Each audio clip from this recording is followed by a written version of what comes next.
Hey there.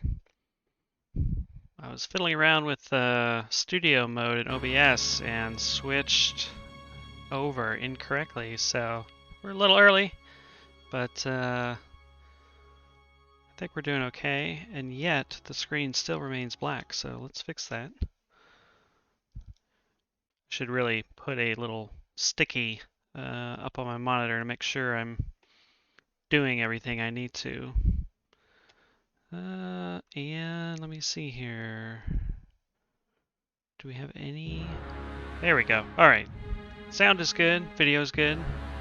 As far as I can tell. Anyway. Yeah. Video games. All right. So, Tyranny, Part 4. I feel mildly odd playing this with the current state of the world, but you know, I knew the premise of this game going in, so it's not like I was feeling bad about it before. And I don't really feel bad about playing this, not really, but you know, this is perhaps more so than most RPGs or any video game really, much more overtly political than many others. You are playing as an agent of the state. There's no mistaking that. So, just something to be aware of, you know, as we play, and you know, we understand that you know, the games we play are not a reflection of our mindset or, you know, something that has some sort of like direct, overt effect immediately. But it is always good to keep in mind the messages a game has, and you know, whether it's deliberately put in by the developers or whether it's just something that the game, the combination of the gameplay and the narrative and, all the elements of the game, whether they just sort of, accidentally or unintentionally say something that has meaning to someone.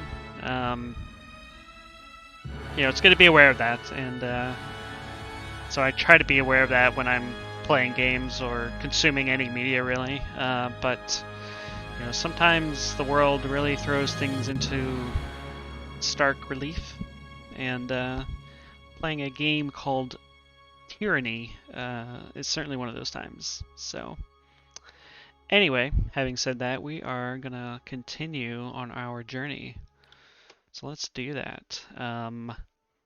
When we left off last time, we had just gotten a side quest to look for some missing, what were they called? Earth something.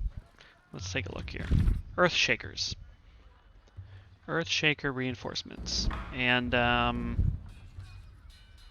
so that's the next quest we're going to do. But we are also going to have a little chat with Barrick. Last stream we talked up a verse, had a long drawn-out conversation. Not drawn out, just there's a lot to talk about. And since I'm reading it aloud, since this is basically Tyranny, the audiobook version, it went a little longer than I expected. I was originally planning to have these conversations with all three of my party members, but you got it. Whoops. Decided to cut it short at one. So today we're going to talk with Barrick. See what his deal is. I think we also have some emails from Tunon, our boss, and we'll read that, and then we'll go ahead and get going on this side quest. And assuming we don't find any other side quests, the next main story point is to meet with the Archons, now that we've helped, or at least done work for each of the two major factions in Kairos' army. I hope everybody's day is going well. Hope your week's going well as can be expected anyway. And yeah, hopefully we can chill out and enjoy this. And I should hurry up and get going so we can get going. All right, Barrick. Fatebinder. Barrick eyes you up and down, shaking his head in a manner that causes his armored joints to squeal. The one nice thing about these conversations compared to some of the others in the game is that there's a lot more voice acting, so I don't have to read as much. What can I do for you? I'd like to know more about you. I am the line your enemies cannot cross. All other details are meaningless. But I suspect you have some thirst for details, so ask away. Did you seek the trade of war, or did it find you? Dantalos, how's it going, man? You're not home. Well, hope you're doing well wherever you're at. We are starting our interview with Barrick and seeing what his deal is. Both, I suppose. I knew fighting was in my blood, and the disfavored offered me a chance to use my skills to bring peace. Otherwise, I'd have wound up some brigand or an enforcer to a crooked merchant. Barrick taps his scabbard, looking away in thought. You think Ash and his legion bring peace? That's cute, but it doesn't hold water from where I'm standing, big guy. I've seen them spill as much blood as any chorus gang. Eating out after work. Nice. I just had dinner. We made a butternut squash mac and cheese, which I was feeling very unsure about going in, but actually it was pretty good. So, hope you're eating something delicious, or at least not terrible.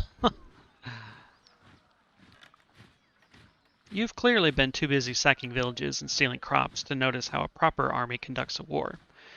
We sow order, not discord.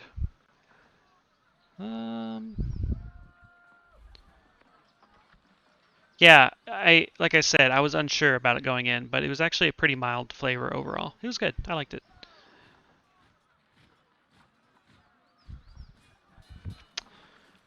We could just poke the disfavored right in the eye. We can poke the Scarlet Chorus right in the eye.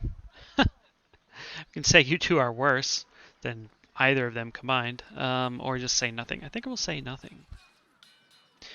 Enough of this. You're making us look foolish before the Fatebinder. Yeah, that's right. An ominous stare is sometimes good enough to quell dissent. Mushroom sauce angel hair pasta. Hell yeah. That sounds really good. So it's pasta night for both of us. You're at Olive Garden? Excellent. Are you by yourself at the Olive Garden, or are you with are you rudely on your phone with family? May I continue my story, or do you plan on interrupting again? Barrick waits until Verse makes a rude, dismissive wave before continuing. The disfavored needed recruits in anticipation of the march south. They offered to care for my mother and brother as long as I stayed with the Legion, which is a better guarantee than you'll find anywhere else. I was an elite fighter as far as most were concerned, though still green by disfavored standards. Luckily for everyone, my skills improved under the Iron Marshal's rigorous training. Just got out of work. Well, I hope your workday was reasonably productive with everything going on. But yeah, no pizza. That's like the biggest disappointment. Like when I crave pizza, I like nothing will substitute really. I mean, mushroom sauce, angel hair pasta is fine, for what it is, but it's not pizza. So I'm sorry, your evening meal plans are not working out so far. So tell me about your name. Barrick is a shortening of my northern surname, which has been passed down through the generations since Graven Ash assembled his army. I go by it because I wear it with pride. The proper form is Barrick Honan. Is this like portmanteau of Baron Harkonnen from Dune? Is this just a giant Dune reference? Passed down through the generations.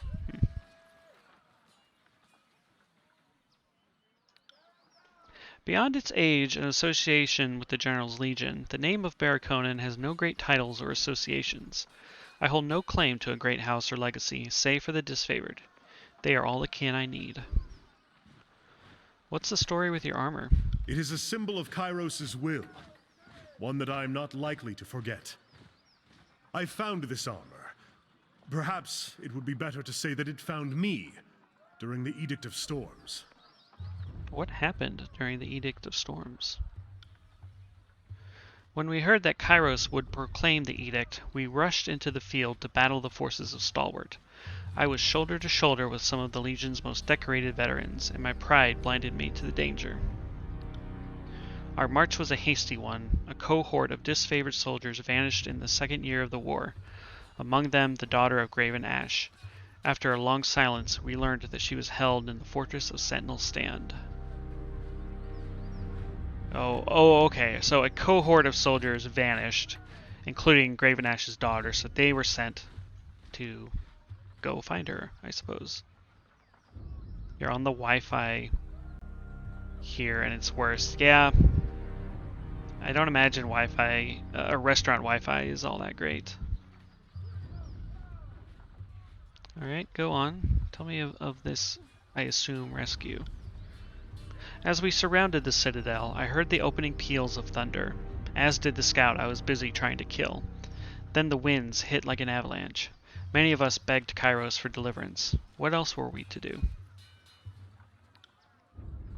If you have trouble with the stream, and assuming you can even see me saying this right now, on my Twitch profile I added a link to my YouTube, and I've been uploading the VODs of this playthrough of Tyranny, so you can check out the old ones and this one, after tonight.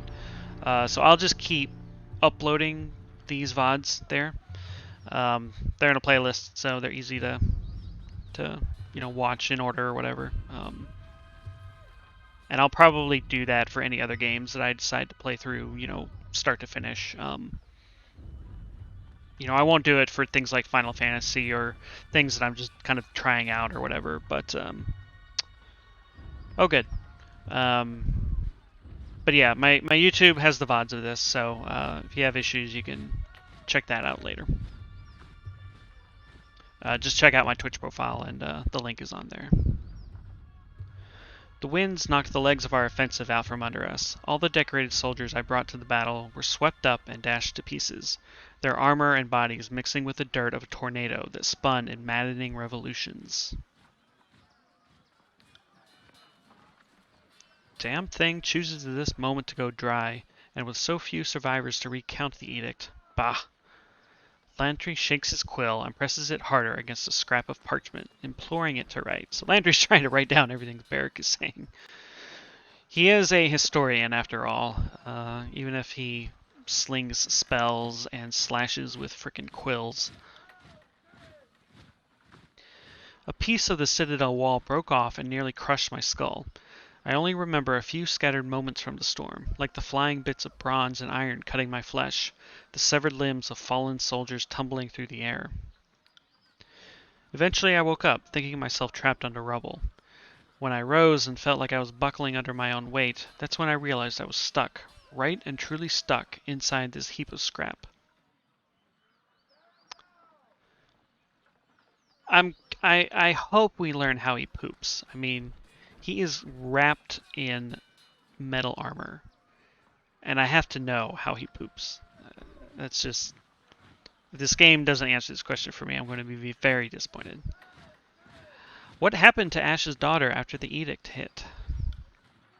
She was trapped behind the walls of Sentinel Stand, imprisoned by Kairos' storm as well as the fortress itself. 1,000 soldiers standing shoulder to shoulder could not have endured those winds to rescue her. How did you survive when everyone fell? That is a mystery to me as well. Did Kairos hear my plea for mercy? Did this heap of scrap metal protect me, imprison me, punish me? He rubs the back of his helmet with his gauntleted hand, a pantomime of a gesture his armor prohibits. I don't have enough fingers or toes to count the possible reasons, so I try to not dwell on them. You're genuinely stuck in there? Haven't tried taking it off? I made attempts in the past. Even had one of the beast haulers pull on the helmet while another pulled on my boots. The men in the phalanx have taken great pleasure in trying to find ways to liberate me. You don't want to know. I do want to know. I mean, if he's like walking around with just liquid shit squelching in his boots like at all times, I need to know this. In time, I grew weary of the struggle. Sometimes I fear that removing the armor would be to question Kairos' judgment and risk a more odious curse. Looks like pretty solid protection. That would be an understatement. If only it protected me from foolish questions. Ooh, salty. Barrick regards you in such a way that you can tell he's rolling his eyes. A forlorn sigh escapes his helmet. Do you handle your own repairs? I try to keep the surface oiled to slow the spreading rust, and I bend the plates from time to time. But repairs? Maintenance? No. I mentioned he stunk when you first met him. You're right. Ooh. Ooh. If you have any ideas of how to better maintain this situation, I'm open to discussing them. As with all disfavored, I assume you grew up in the Northern Empire? That's right, I grew up in Battle's Rest, then trained at Fort Resolution before they marched me out to support the second cohort. I hope to spend my rusting years in Fretton's shores, unless of course I die in glorious battle, which would be preferable. My mother is good with the soil, my father with rings. He spends much of his time away on one merchant's errand or another. Still, I'm lucky to say they're both alive. Cool. Tell me about the disfavored. We are the Iron Legion, the warrior elite of Kairos' fighting force. I could easily lose count of the hours extolling our glories. What is it you'd like to know? Have you fought in any notable battles? I served in Stalwart for the better part of a year, faced the enemy everywhere from Coral Run to Sentinel Stand. I lost count of the battles. Seems like we fought every other day. A sigh echoes in the cavern of his helm. Some of our best victories took place there, fighting an enemy worthy of our iron. But we were not successful enough to please the Overlord, and the final intervention was harsh on us all. Barrick takes in a deep breath, his arms folding as his posture stiffens. I had an unusual view of the Edict of Storms. Kairos' judgment left its mark on me. Yet considering how we fought at Stalwart, with the skill and honor of legend, only the Edict is remembered. A shame. I feel like that would be an opening to drive a wedge between him and Kairos if I was so inclined. Tell me about Graven Ash. Graven Ash is the general of the disfavored, veteran of centuries of battle, and an Archon without peer. I would follow him to the void and back without question. Beric swings his arm in salute. How did he come to serve Kairos? Before the uniting of the Northern Empire, Graven Ash served as a warlord in the service of one of the local kings that defied Kairos' rule. Incredible as it may seem, Ash stood against Kairos' rule. Though his army was dismantled by Kairos' overwhelming numbers, Ash's forces performed admirably. It was said that he and his troops claimed 77 lives for each of their own. Kairos took an interest in the military genius that bloodied his army. Graven Ash was summoned to a conclave of Archons, and though he was sent in chains, he left as an Archon, having been granted a position of power in Kairos' great host of war. Thus the disfavored were born. All of us today trace our line back to those warriors that impressed Kairos with their will and tenacity. The only difference is now we fight on the winning side. So, are the disfavored truly only drawn from, the families that descended from those original warriors? Or do they actually recruit? Well, they must recruit. Of course they recruit, because Beric was recruited. Unless his family was descended from those warriors. It's kind of a confusing statement to me. Though the general seldom speaks of it, I know that Ash humbled himself in order to spare his troops the brunt of Kairos' punishment. His loyalty to the old blood of the North is beyond question. He made the right choice to save his troops. And he would make it again to save any of us. There's never been a more devoted and attentive leader. Beric makes a proud fist and steps to a salute with the forceful clatter of pots and grains. Only from those families. Okay, interesting. Actually, let me move the camera up. Forgot I had moved this down earlier. That'll give us a better view of the UI later on. Okay. What else do you know of his past? I follow him into battle. I am not his personal scribe, and if I did know more of him, it would not be my place to say. Beric takes a half step back, folding his arms across his chest. As an Archon, what magic does he wield? Ash works his magic through us, his soldiers. When we do battle, Ash seems to know the events even before our runners have given word. Most importantly, though, he protects us. It's a bit tricky to explain unless you've experienced it. I can think of countless times I've been struck by a spear or hit with an axe and even run through with an arrow, and in each of those moments, the pain and injury just cease to be. None of us know how he does it, or how he can sense that we're in danger and intervene from afar. But I suppose that's why he's an Archon. What he does probably wouldn't make sense to someone like me. How do you feel about Graven Ash? Probably pretty good. How do I feel about him? Archon Ash is the bravest, warmest, most compassionate general who ever lived. He's a living icon of leadership and courage. Beric tilts his head slightly to the side, as far as the suit's limited range of motion permits. Ash is a soldier, but he doesn't kill for sport. A leader, but he doesn't issue commands to hear himself talk. He demands discipline and sober conduct of his troops, and I applaud such standards. What can you tell me of your time in the Legion?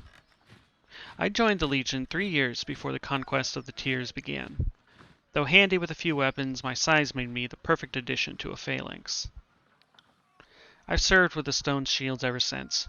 Proud to say I've stood front row, right corner in over a dozen battles. That has been my place ever since the Iron Marshal gave me the assignment.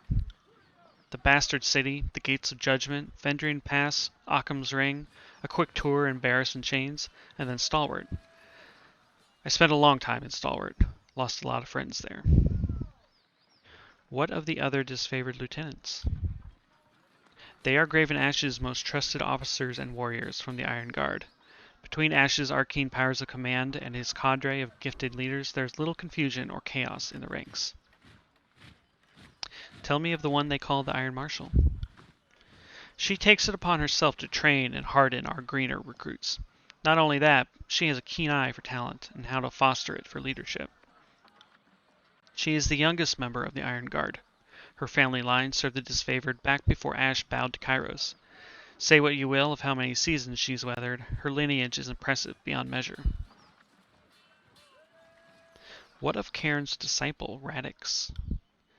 An Earthshaker who swore service to Cairn a few years before the conquest. Since Cairn is gone, the cult now follows Radix.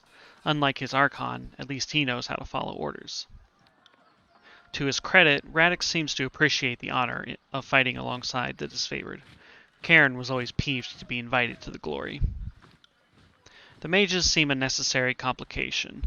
They are insubordinate and can't lug their own supplies, but I would not want to go to war without their spells of tremor and leaping stones. What of the Scoutmaster, Merrick? Merrick is a devoted leader, and Ash seems to hold his council in high regard. Both set their troops ahead of themselves, which I'm sure is why they work so well together. He's no magician, but he does share a special connection to his warband, and they are entrusted with the most important scouting assignments. They say he can see what his scouts see, hear what they hear. What of the veteran warrior Veramas? He is the finest of us, second only to Ash. Veramas is an evocatus, a soldier who lived to see the end of his term of service. It's rare for anyone to survive that long, much less willingly return. These days he lends his tactical expertise to Graven Ash, though by all rights he should be enjoying his twilight years in a seat of honor and dignity. Okay, why didn't the Legion prevent the uprising of Vendrian's Well? I think that's a question you ought to ask of the Scarlet Chorus. They, too, were charged with ensuring the locals remained vanquished and unarmed. Beric lurches forward as he speaks, iron plates grinding under his motion. We could say this was your problem. The chorus fucked up. I would say the Vendrian Guard are really the only guilty party. It was their rebellion after all. Feels like a non-response, but he didn't like that. That is a supposition unworthy of you, Fatebinder. The Tears are but children before Kairos. We don't blame them for their ignorance, but the responsibility to set them straight is ours alone. Interesting. We don't blame them for their ignorance. What a weird, patronizing outlook to have on your conquered subjects. What more can you tell me of the Legion? The disfavored accept only the finest warriors. We are all volunteers and soldiers by trade, not farmers and fishmongers pressed into service. There is a century of tradition, honor, and tactical mastery in our ranks. We don't let just anyone into the Legion. Only Northmen of character and prowess are welcome. What about me? What if I wish to join? A charming sentiment, good Fatebinder, but no. You are sworn to another Archon. Your loyalty would be suspect. Alright, fair enough. So why is the Legion called the Disfavored? It is a name born in shame, now worn in honor. After Graven Ash stood against Kairos, he was forced to give up much, his allegiance, his pride, and the name of his vaunted army. What was the Legion originally called? The name has been forgotten by all save Ash and Kairos, and it is considered bad form to bring up the topic. Since you didn't know any better, I'll say this much. Disfavored is the only name by which one needs to know us. Okay.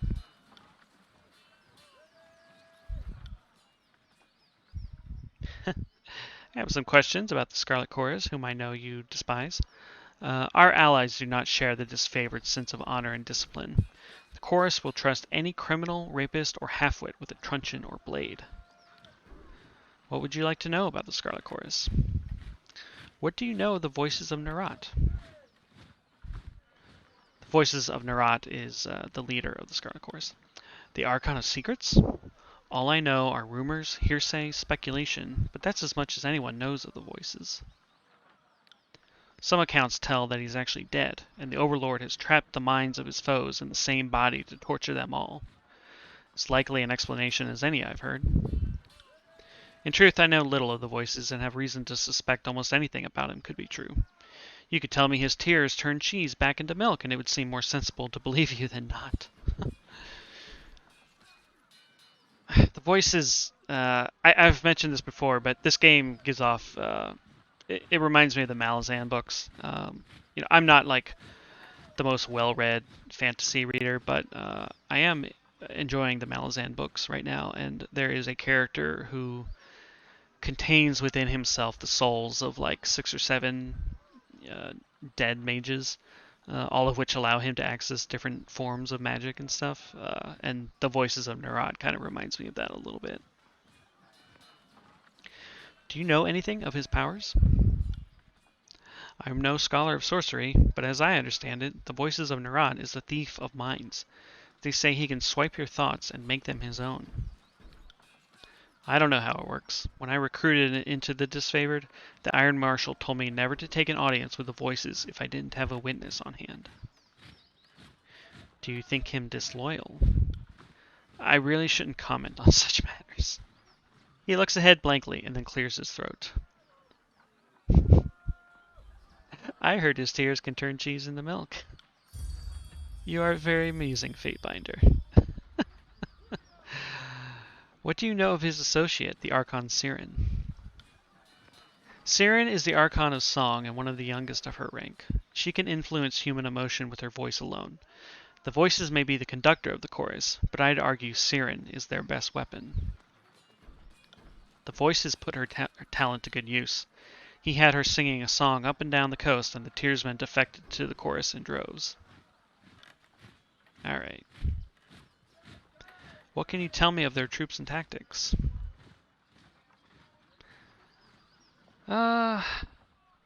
Tactics? These are the first I've heard of them. The chorus is more of an irregular mob than a proper army. Still, it's a well-armed mob, and they even have a few proper warriors and magicians in their pitiful excuse for ranks. What do you know of their warriors? Most chorus rats are untrained peasants handed a knife or a pitchfork. It doesn't take much to qualify you for the front lines. One only needs a beating heart, and even then the chorus can make two. Of course, not everyone in the chorus is an infirm child or sickly old crone. Some ex-soldiers and madmen join, and the fighting elite of the chorus form a clique known as the Scarlet Furies.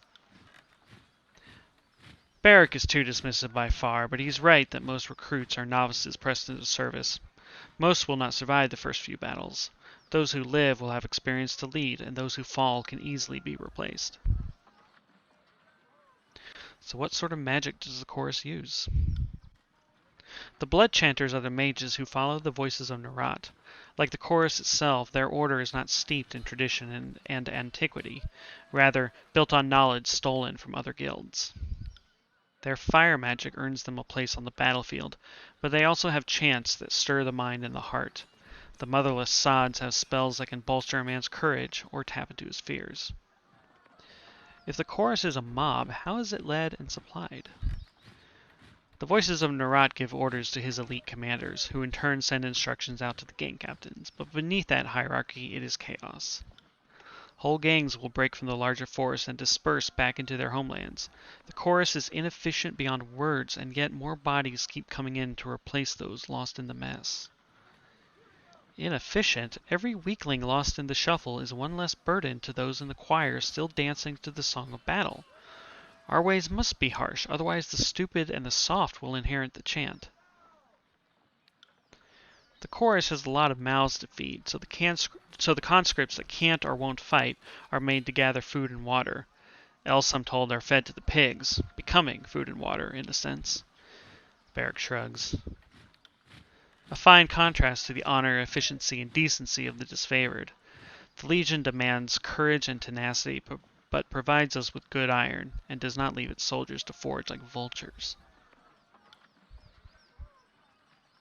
How do you think the Scarlet Chorus convinced so many Tearsmen to join? It all began with Siren. She had a song that got whole villages marching to her will, and once these peasants killed their neighbors or cousins in service of the voices, it either hardened them into warriors or broke their mind for servitude. Lots of criminals and drifters joined the chorus too. It seems like the scum of the tiers just need the promise of glory and sanctioned debauchery to turn on their neighbors.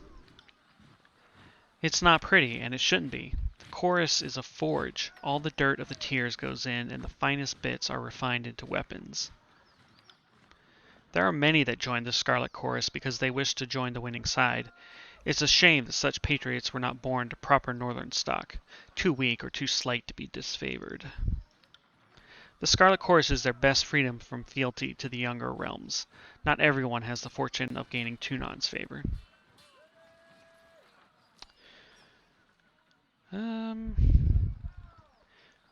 Better that the tiersmen serve in some capacity, or that his favor turn away all people of the tiers? Or we can just butter up the disfavored, which we're not going to do. Better that they serve in some way. They'd be best served lugging grain for the disfavored, but you're certainly correct. Even the lowliest tiersmen deserve the chance to serve, even as fodder for the front lines. Good. Let's move on to another matter. It's a bit of random voice acting there. What can you tell me of the tiers? Uphill both ways and full of dumb sods. I learned some history in training, and I've been here for a few years, but I'm no expert. Well, what is your assessment of the local forces? There was a time early in the war when I would have feared the younger realms working together. Imagine that, he chuckles.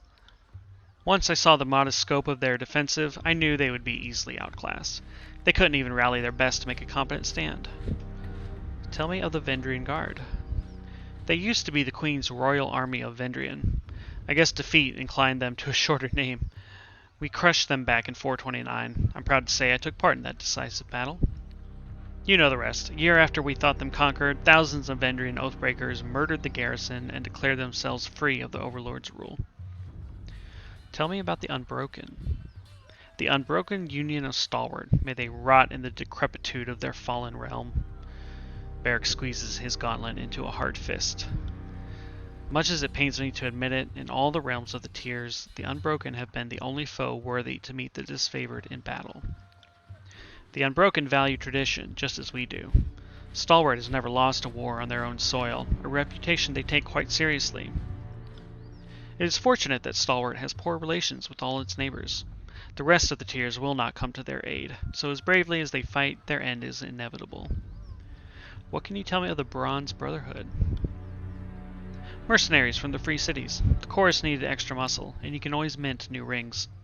Hard to believe the tiersmen turned on each other for mere loops of metal. The Bronze Brotherhood worship the Scourges. Yes, those monsters from the old walls.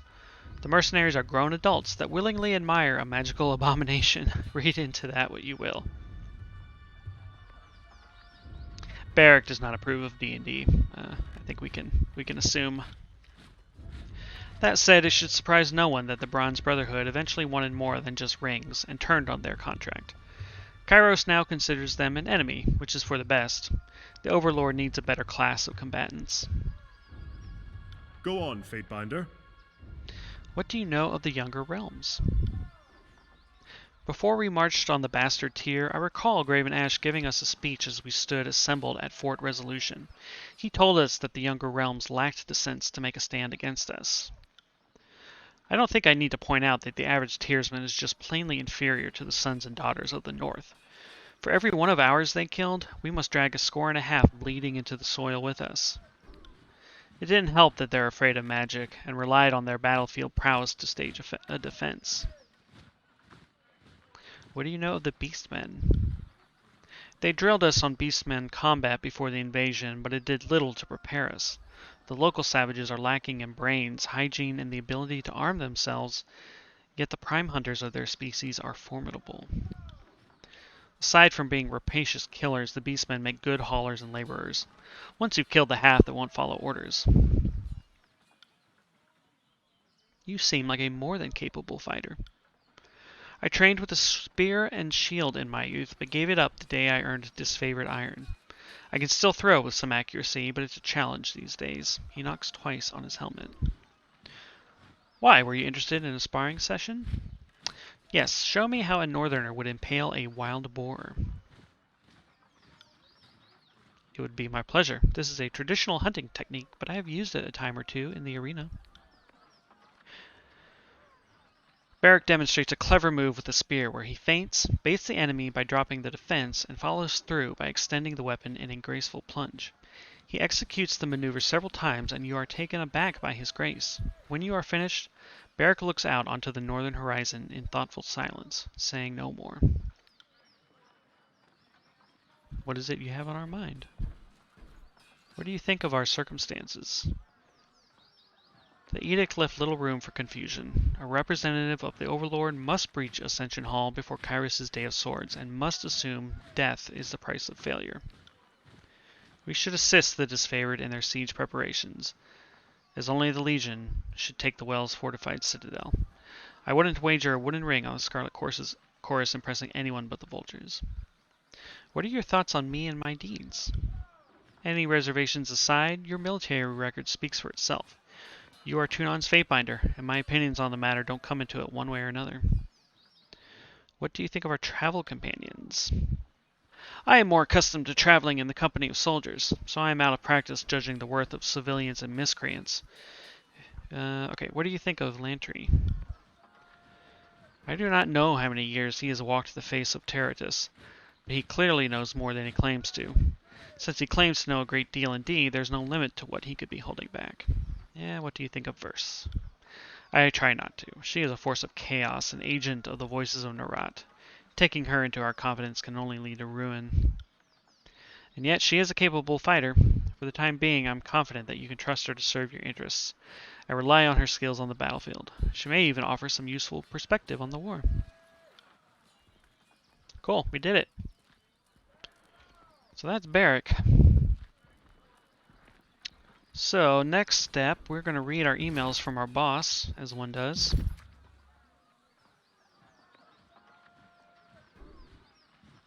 Also another mail, which we will check out in a second. But okay, from Tunon, our lord.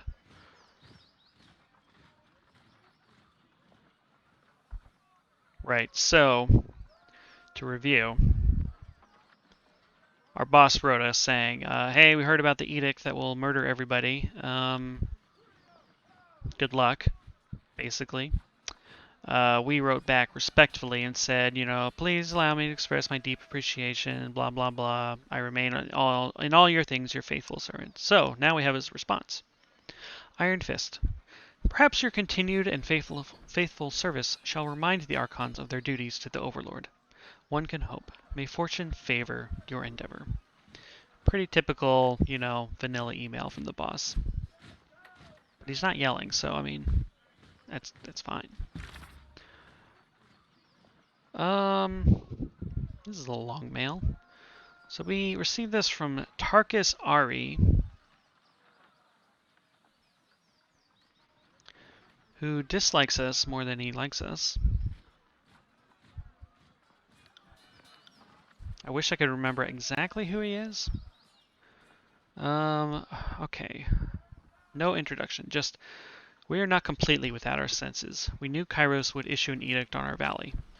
Perhaps the Overlord has a sick sense of humor, but I can assure I laughed when I learned the death sentence doomed the Oathbreaker and Puppet equally. I had such low expectations for the servant of the so-called Archon of Justice. Tunon seems little more than a passive stooge that sits on a throne to legitimize the carnage and plunder of the other Archons, the face of prosperity that lets Kairos claim one thing while being another. I would have hoped you actually did serve justice, the notion, not the Archon. But your actions have said otherwise. At least I can thank you for proving my cynicism entirely warranted. If you survive this upcoming slaughter, bear witness that I, Tarkus Ari of the Vendrian Guard, do take responsibility for the actions of my crew. Should my warriors come before the court's axe, tell Tunon they were starving, desperate, and easily manipulated into a struggle that was mine and not theirs. Sell this lie as you would Sell this lie as well as you would sell the lies of the Overlord. Interesting. Trying to take the fall for his men, I assume? Or I interpret? Okay. So now that that is taken care of, we are going to go look for some Earthshakers who have gone missing. So we are going to the northern clearing. Yes.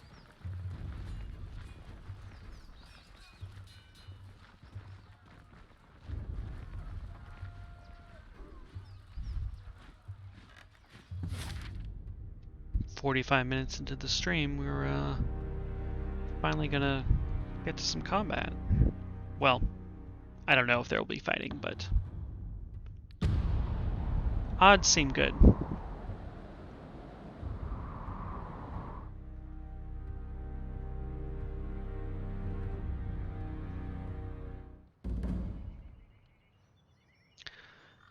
Well, I think we found our missing Earthshakers. Let's save.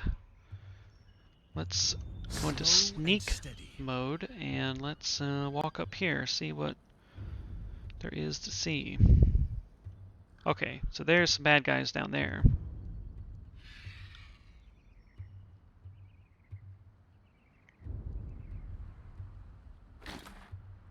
Saying, "Come out, you cowards." This is an Earthshaker hood. Welcome back, Tentalos. We finished a lot of reading, and we are looking for... We have found, I think, the Earthshakers we were sent to find.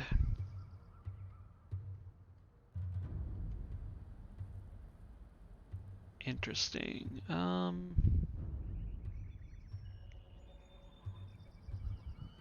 Alright, well, that's nothing useful at the moment. So we're trying to be all sneaky. I assume these soldiers are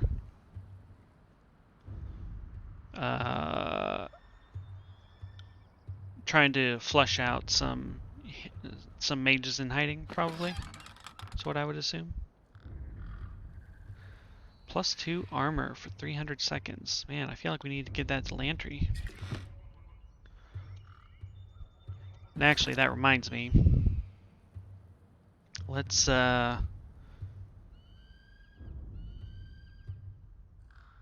drink some consumables so our characters have some nice little boosts.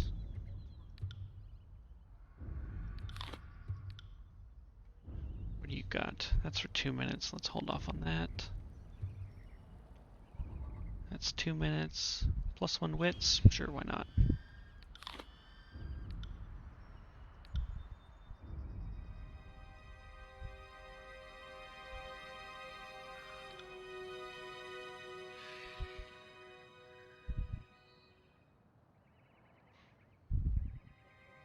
Finesse for 600 seconds. Sure. Alright, let's save. Let's creep up. We haven't done much sneaking. It sure is slow. I'm imagining Barrick's metal armor mysteriously not making any noise at all.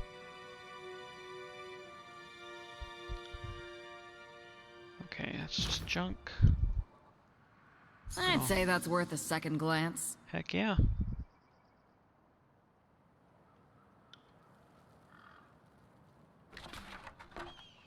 Okay.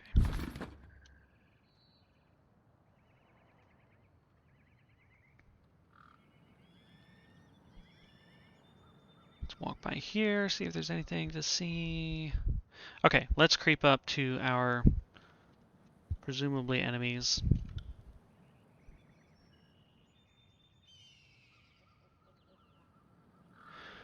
Wonder if I can see who's ranged or not. So that's like an outrunner. That's... Uh-oh. Uh-oh. Okay. Alright, well. Weird. They walk right up to you. They see you. Alright.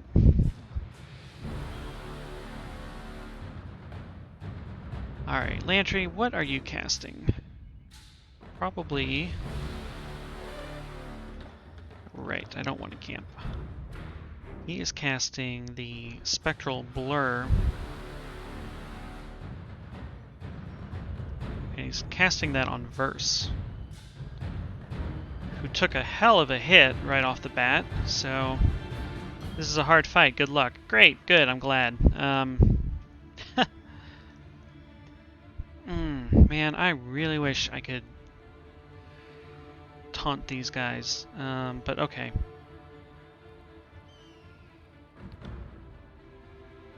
Let's go ahead and taunt these guys.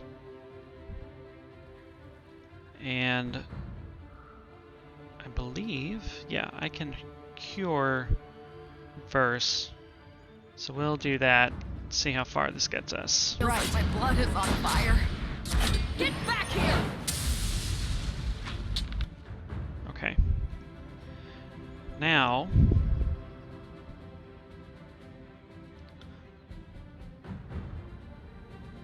Alright, I'm gonna try this. Let us take them together!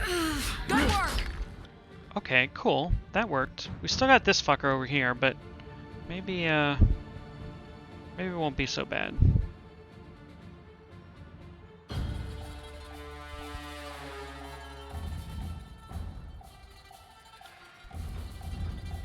Try healing her, and then you are going to...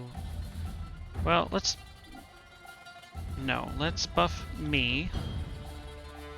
On it. And then, Lantry, why don't you buff Verse?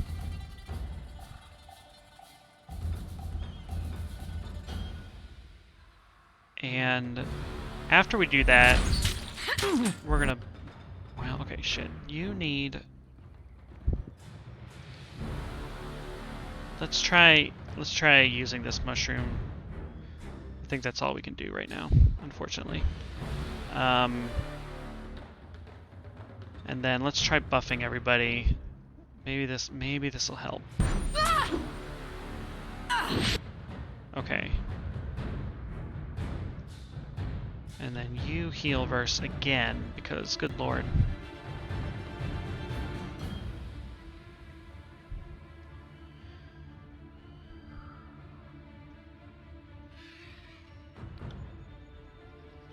Alright. Will do. Okay, alright. She's not dead yet.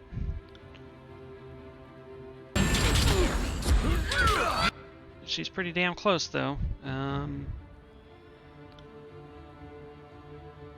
Just attack him since you're standing there. Lantry, let's see here.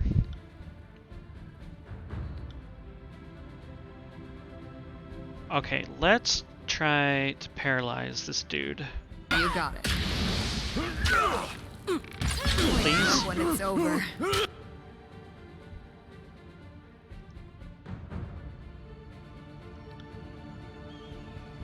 Oh, I guess we can't do that. Okay.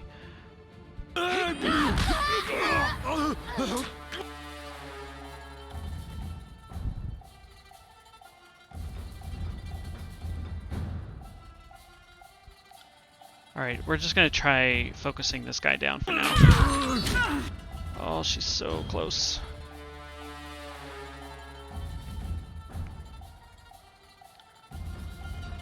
Well, let's see if we can get some crazy blood from the sky attacks in at the last second.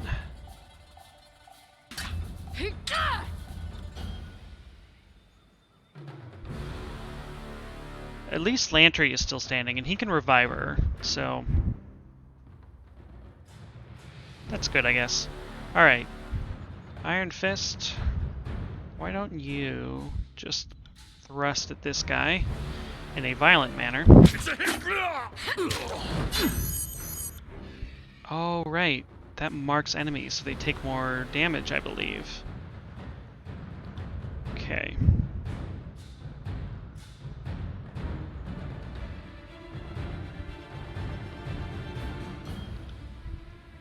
I got it. Man, I would really like to use your healing abilities.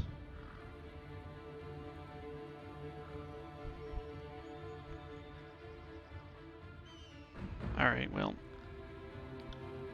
Well, we'll just hope for the best. Take me if you can. Well, they're kind of ignoring her suddenly, which is kind of cool. Just give me the signal. Good work. And we got to level up, so I got all my health back anyway, so that was a waste of a turn, but that's alright. Sorry, I can't. Wake me up when it's over. She down? She's down. Okay. Okay. Okay, please revive Verse. That would be great. Oh, there's a third guy over here. Take care of it. Alright, cool. Cool. Let's buff you again. Actually, no, you're good. You're fine. Alright, okay.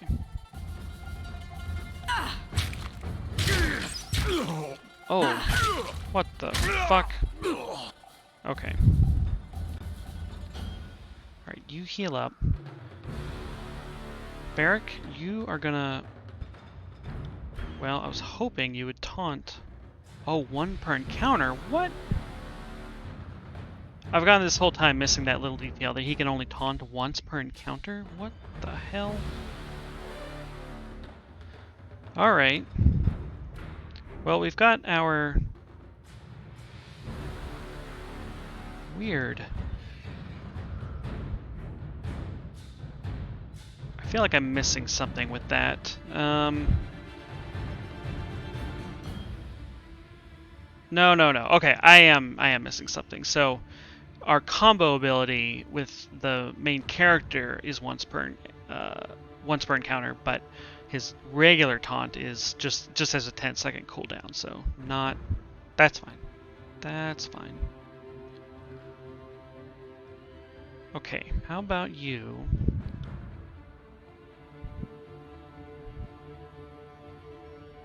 Alright, we're gonna try focusing down this person first.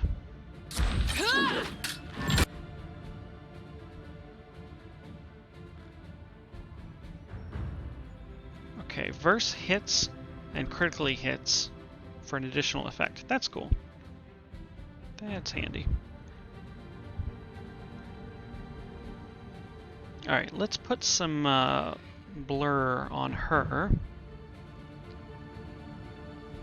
And why don't you just move up and attack him? I think we just have to do that.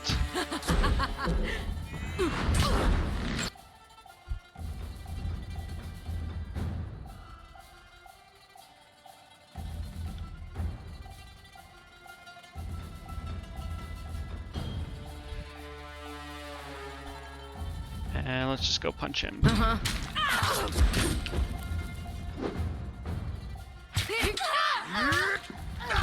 Okay. Okay. I'm not dead yet.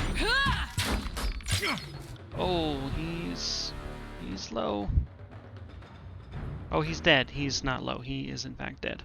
Okay.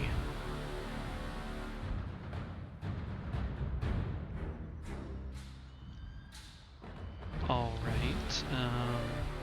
Potion of revival. Right. Let's use that on Lantry here. That wasn't so bad. Hell yeah, we did it. Barrack annihilated the archer. Awesome. You there. You're not with the Oathbreakers. No, I'm not. So there's an interesting messiness to the combat in this. It still has that intense slowness that we discussed before, but I'm just curious if I'm gonna hit a battle that feels like a real wall to progress. I know we're still early in the game, so don't know what can happen, but okay, let's level up our main character.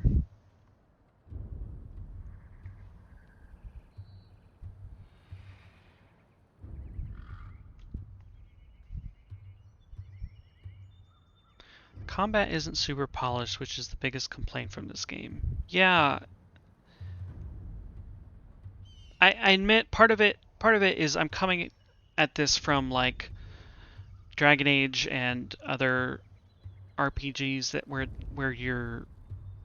the idea of managing threat and aggro is kind of baked in, and I don't, so far anyway, this game doesn't quite feel like it has as much of an emphasis on that, but I don't yet feel like I understand what it wants to emphasize in instead of that. Um, this battle is the only one I remember giving me a ton of trouble. All right, well, I mean, we got through that one, and we're leveled up enough now that we have some abilities that give us some more options in combat, which is fantastic, of course.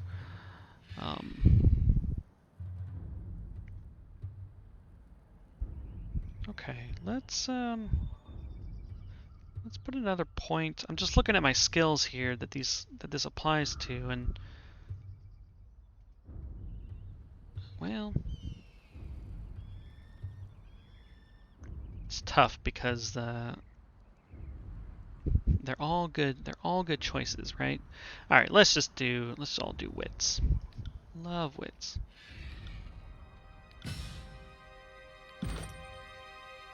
Okay. Let's see here.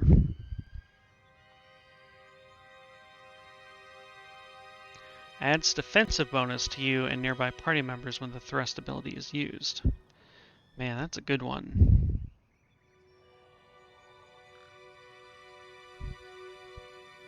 I just love the idea of the leadership tree in general.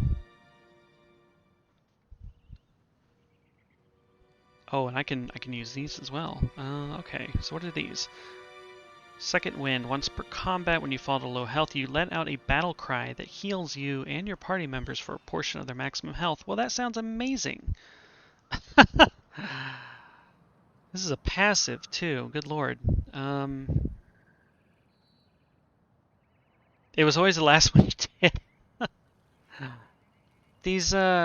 These choices are just agonizing.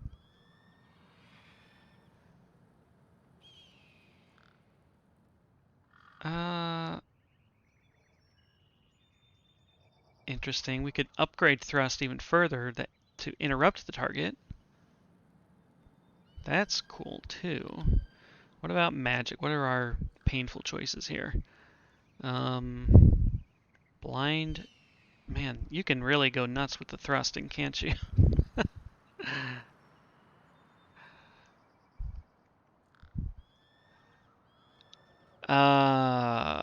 Right. Okay.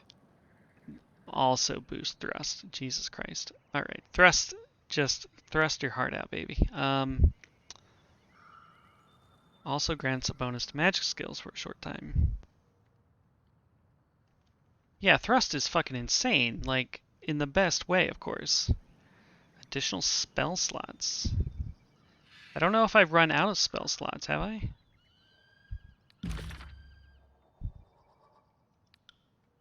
Oh, yeah, I suppose I have, because these are all filled in. Okay. Well, I don't need more right this second, but it's good to know. Okay, what are some others? What do we got here? Right, we can do the mark enemy even tougher, boost morale, additional spell slots to everyone in the party. That seems more effective than just or more cost effective than the magic one. That's just for me. Good lord.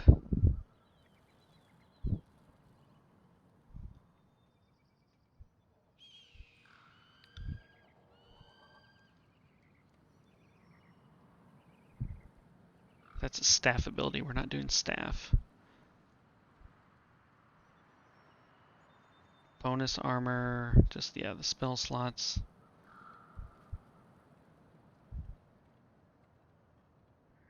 Move faster in combat. I mean, that's nice.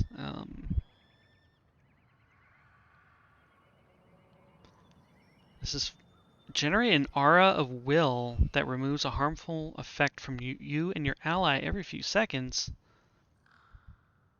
1 minute cooldown. Okay, fair. Removes a random effect every 3 seconds. Holy smokes. Alright, we're gonna do that. That's an active ability, but I can't. Don't think I can go without that. Yes, I'm sure. Pretty sure. Reasonably sure. Let's get that on our ability bar so that I remember. Motherfucker. I didn't mean to use it yet. Damn it. Alright, well, we tried it out.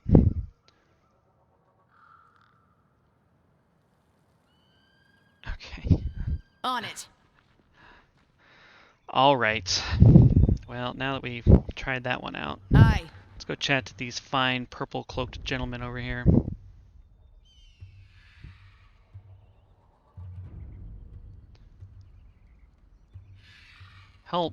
Hellspar.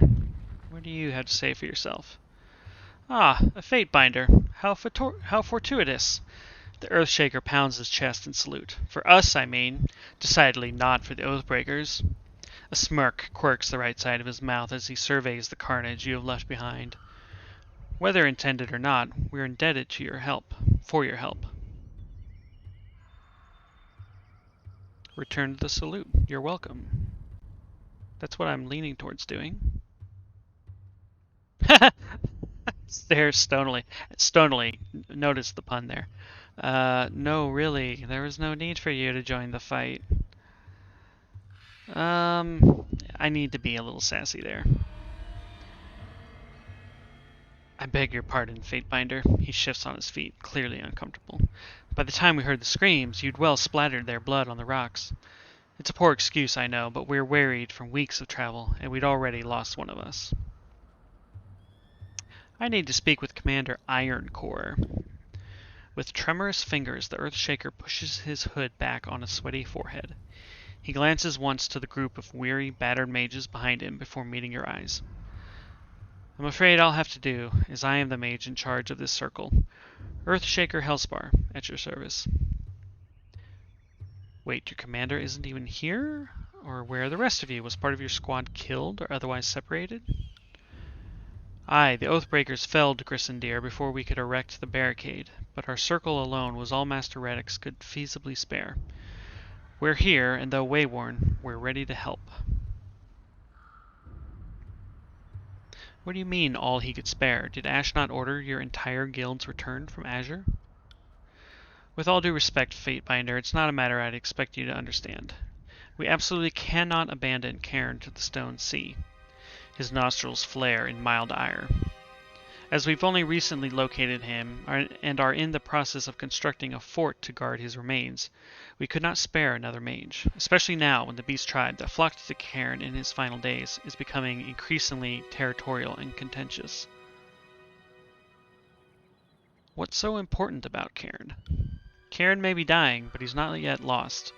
There lies the potential to harness an Archon's power in the Stone Sea, and for that I should think the possibilities are near limitless. He touches a grit-caked knuckle to his lips and clears his throat. But we won't know unless we can run the proper research. And so Radix refused Ash's orders? I'm not of a rank to make such sweeping evaluations. The Earthshaker stumbles slightly over his words, but I'd say he interpreted them in his own manner and to the best of his judgment, rather than outright refusing them. He is an Iron Guard, after all. His decisions, though difficult to make as they may be, will certainly embolden our routing of the tiers. Not if your general and his entire army is dead. He chokes, and the Earthshakers behind him gather closer, murmuring in surprise amongst themselves. One of them, a woman with wispy, russet hair, slaps him on the back so hard shockwaves tremble through you and into the mountains past. If they what? He gasps for breath. How? The Overlord. Okay, yeah. The Overlord has issued an edict. Yeah. Well, clearly Master Radix was unaware of the severity of the situation. He glances worriedly to the other mages in his circle as they all visibly absorb the meaning of everyone here in the edict's range of affliction. Had we known, assuredly the guild would have come in full force.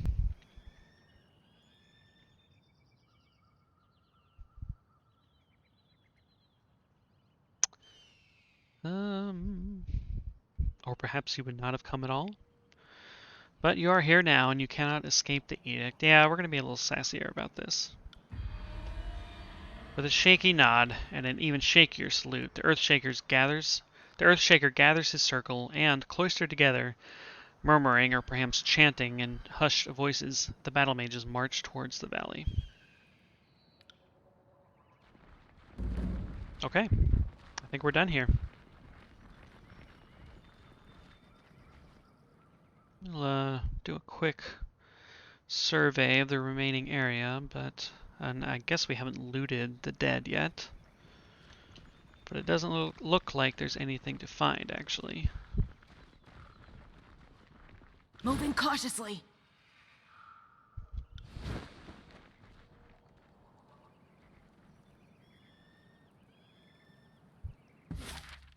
Okay.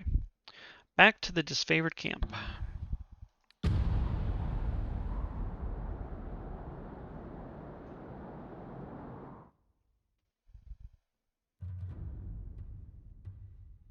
That's an interesting tip there at the bottom of the screen. Armor can never reduce damage below 1, so you're always going to take some damage. At least as far as armor is concerned.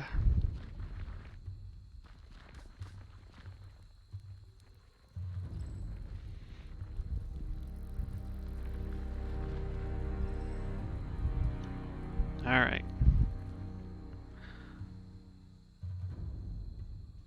With all due respect, our cohorts have proven themselves against these Apex fools time and time again. What can your Earthshakers do other than get in the way? I don't want to be here, Kevius, and my orders don't involve proving our value to you. If the Great General doesn't want magic on his side, then he can order us to stand down and sit this one out. So the Earthshakers and the regular soldiers don't like each other. From Iron Marshal Orenios. I don't question what your mages bring to the table, Hellspar, but I have my reservations about your leaders. Why couldn't Radix show up to the siege himself? If he has more pressing issues than the state of the conquest, I should like to hear about it from his mouth. If the Legion lacks confidence in the Earthshakers, that is their leaders failing. I'm not entirely sure why my guild apprentice background kind of leads to this response, but we could say if Radix is not inclined to help, perhaps the next of kin might take his place.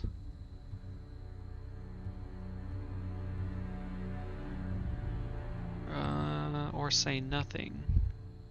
I might just say nothing. If we conclude that Radix is ignoring his duties, then he'll need to be replaced. I don't take any pleasure from the idea, but we may have to take the steps if he proves intractable. I hate to upset the chain of command during a time of war. Perhaps Radix's brother can convince him to return to remember his duty. Fatebinder, I thank you for the part you played. You didn't have to risk yourself, but you did so all the same. Radix's brother. Is that this guy?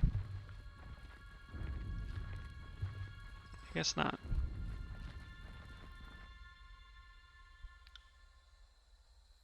Okay. So we received an emerald pin, which has regenerating. 1% health every 6 seconds. Alright, it's not amazing, but it's pretty good.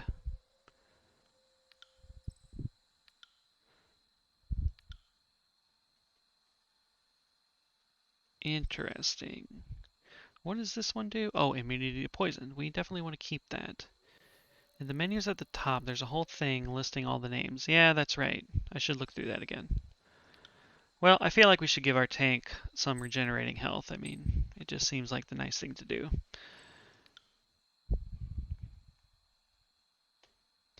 I think there's also a journal that has everything from your character point of view.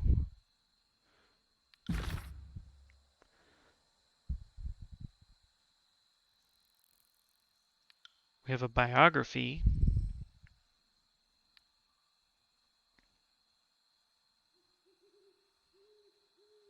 Okay, this is basically the summary of our conquest setup. We've got an encyclopedia. Okay, this is statistics, mechanics, lore, notes, records.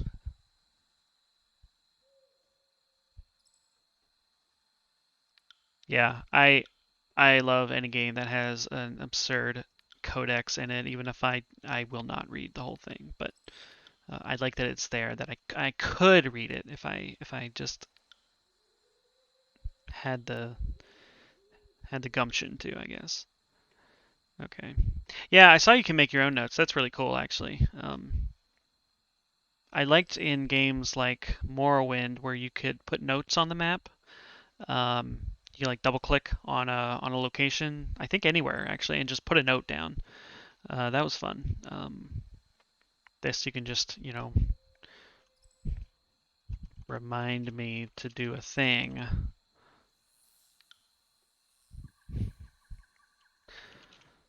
Forgot everything. Good times. All right. Okay.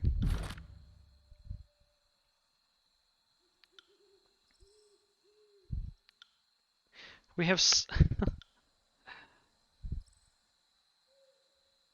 we've somehow gained quite a bit of favor compared to all the ways we've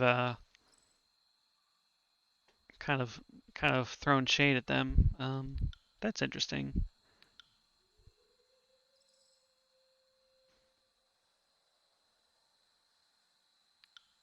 Okay, well, fair enough. All right, I think our next step is to meet with the Archons.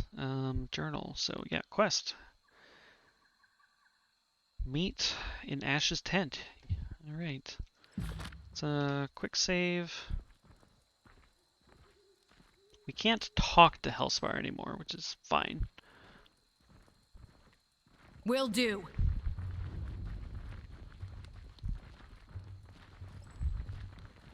Let's chat these folks up. I forget what types of training they offer. We've interrupted a unfortunate conversation. I don't know why, but that's what I heard. Makes you wonder about the Fatebinder's loyalties. Are Tunon and the voices Greetings, Fatebinder! I see you've returned! What can we do for you? Awkward. Alright, Marcus, I'd like some training.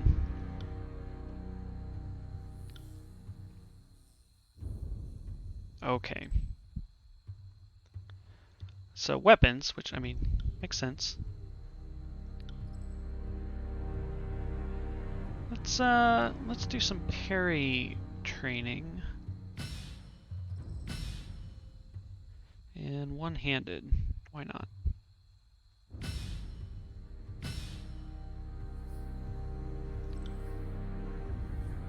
And I guess we'll do some more parry for you as well. And we're going to get a level up real quick. Great. Lantry, you are also about the one-handed weapons.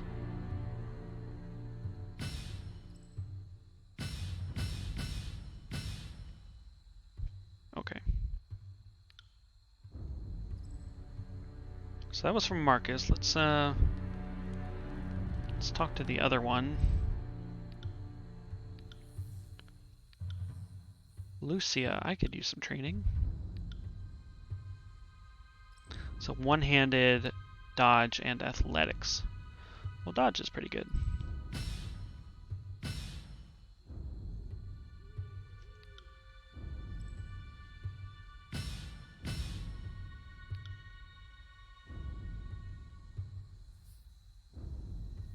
Feel like I'm just burning all my money away, but it's okay.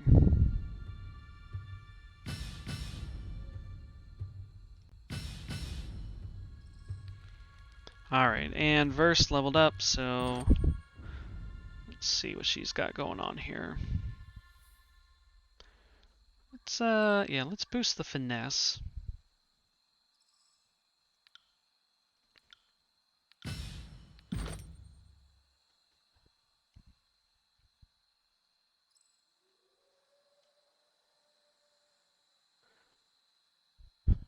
Right. Right. So she can taunt her foe, which I'm not really keen on doing. We can have her rush over too quickly for enemies to engage her. I wonder if that also applies to... Oh yeah, immune to engagement. Okay, cool.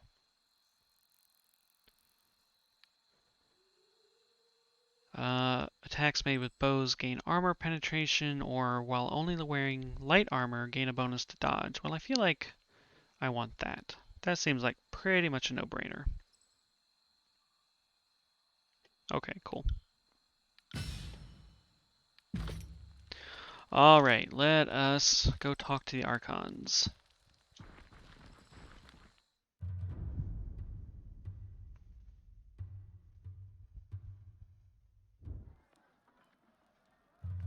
You don't give these Oathbreakers enough credit. Even beasts can begin to see the patterns in your simpleton strategies. If there's any pattern to my strategies, it's one of relentless victory. The Tearsmen excel at deception, but falter... Okay, well, he's reading... They're going too fast for me. This is a heated argument. I can't hope to interject. 5 days to spare. Yeah, I had heard that, like, you really have to try hard to run out of time here. How can we trust your rabble not to turn at this last moment? How many of your conscripts have family bonds to the Vendrian Guard? It is decided. The disfavored will take the vanguard of the assault. It is the only way to assure success before the edict comes to pass. Graven Ash's roar pulses through your eardrums, his face reddening as he yells. Oh, you're so young. We can forgive you for being stupid. Without your Archon of Stone to bring down those walls, you're out of your element. Only the chorus has the numbers required to swarm the walls from all sides. We will lead the vanguard of this battle. You have so much time so you can rest and heal injuries, but level ups do that. Yeah. And I noticed a tent that it looked like I could have slept in, which I think I just missed the other times I've been in this camp. So I could have done that to heal up. I think I had 1 or 2 injuries, but I mean, I'm totally fine with the timer being more for flavor than anything else. We've talked before that I hate timers in games, but this one is forgiving to the point of almost pointlessness, but I don't know. It adds just enough flavor. It does its job. The best the chorus could accomplish would be leaving a ramp-shaped pile of corpses propped up against the walls for my warriors to use. Their fortifications are not a concern. Even understaffed, my Earthshakers could breach the masonry in short order.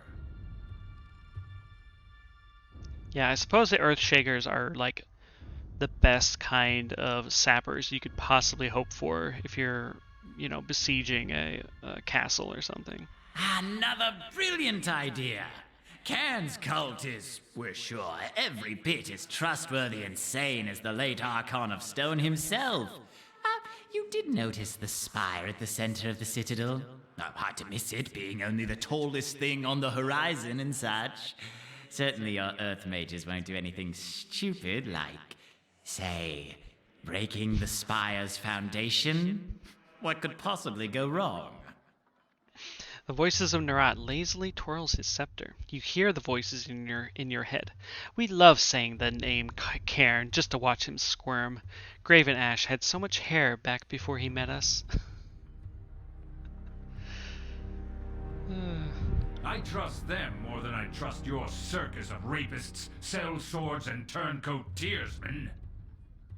Archon Ash turns his head, and upon seeing you in the tent, relaxes his posture. Tunon's Fatebinder has arrived. The war tent falls silent, and all eyes turn to you, expectantly. Our operations were successful. Why aren't you two marching? My missions were successful. Oh, with a little help from the disfavored, or despite the ineptitude of the chorus. Or I can just be like, done bickering.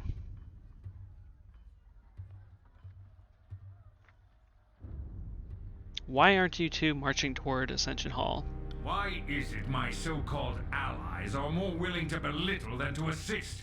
The Vendrian Guard have been the least of my headaches in this damned valley. Now that we are all assembled, I want reports. The Scarlet Chorus was going to resolve the Oathbreaker presence in the Outer Valley. What became of that? Yes, what did become of that? We should know already, yet we do not. If we are not mistaken, the Fatebinder played a pivotal role in this operation. Fifth Eye, shed light on this baffling question. The Fatebinder did indeed assist the chorus, in a fashion. The Oathbreakers were cut down, but the Fatebinder's wrath spared none, and Captain Pellix Florian was not taken alive, much to our disappointment. The Fatebinder seems to have applied disfavored justice to Florian. Such a waste. I regret that, okay? And look what showing them mercy has done for us. My scouts report seeing chorus thugs fleeing your camp, defecting back to the enemy. They are abusing your mercy, and you either don't notice or don't care. The former is negligence, the latter is treachery. I was asked to lend a warrior's hand, be grateful or be silent. I disagree. He would have made a perfect captive. But he was a raging zealot with a death wish. Or they are Oathbreakers. They've abused our mercy once before, and we're idiots to think that'll change. I mean, that's kind of a fair point, right? Like, they had their chance to work for us.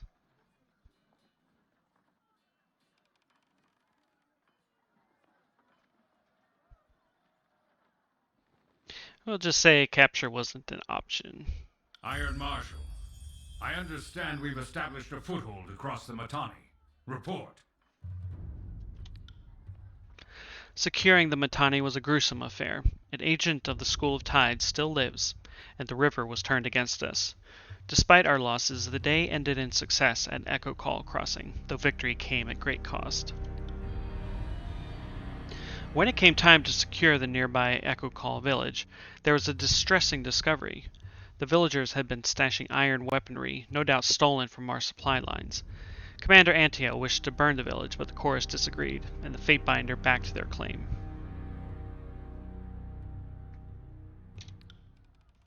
A few of them got away, but their leader, Captain Mittani Sybil, did not. Our spies tell us she was one of the founding members of this insurrection. Her death will no doubt dishearten the Oathbreakers. One less noble scion of Apex with delusions of relevance. Good riddance. Have we forgotten why we marched south in the first place?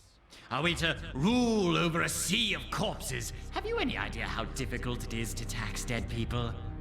Your treatment of the locals is short-sighted. We alone follow the commandments of the Overlord. As if to emphasize his words with the conductor's wand, the voices of Narat flourishes his jeweled scepter in the air. You hear the voices in your head. This is absurd. We aim to bring mercy and peace, while Ash remains fixated on ruthless slaughter. We take the noble path of tolerance, acceptance, forgiveness toward the enemy, while the disfavored would happily see every tearsman in a grave or a cage. And yet we're seen as the wicked, troublesome one. I can't argue against that, right? Like, that's why I kind of sided with the Scarlet Chorus in the first place.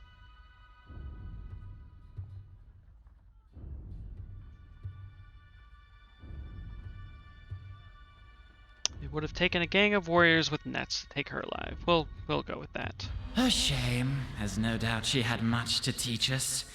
Had we been present, we could have subdued her with some simple cantrip. But we understand. You aren't nearly as powerful or capable as we. Your failure is understandable. He is a dick, though, right? Like, what a complete asshole. Enough! If these are my allies, why bother with the enemy? Even the low-born Oathbreakers have the honor and decency to... The Archon of War slams them all to the ground with a bone-rattling thud. It is fun. Oh, finish your thought, old chap. They have the honor and decency to... To what? To abide by some sort of deal you made with them? I mean, every time he speaks, I smile, so, I mean, I like him, despite the dickishness. Voices of Nerat spins his scepter in the palm of his hands. You hear the voices in your head. Can you not hear the treachery in his words? How can we be sure he hasn't been stalling this whole campaign? His legion boasts of victory after victory, and yet these half-wit Oathbreakers suddenly give the disfavored pause? Scowling at the Archon of Secrets, Graven Ash says nothing, his body heaving with agitation.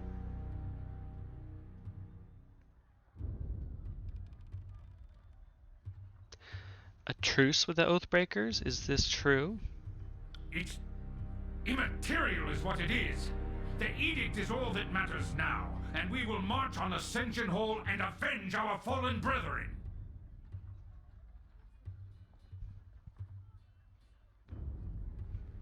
So am I interpreting this right? He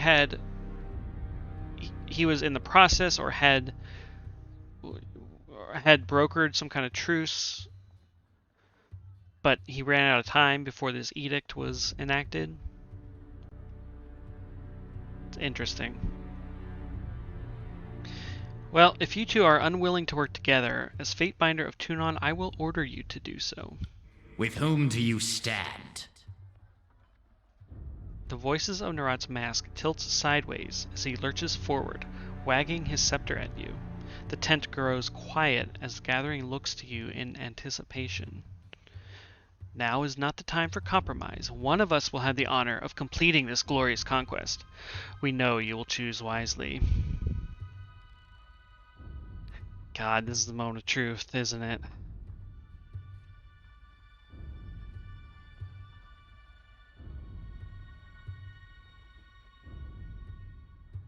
If I had remained silent, something interesting might have happened. Yeah.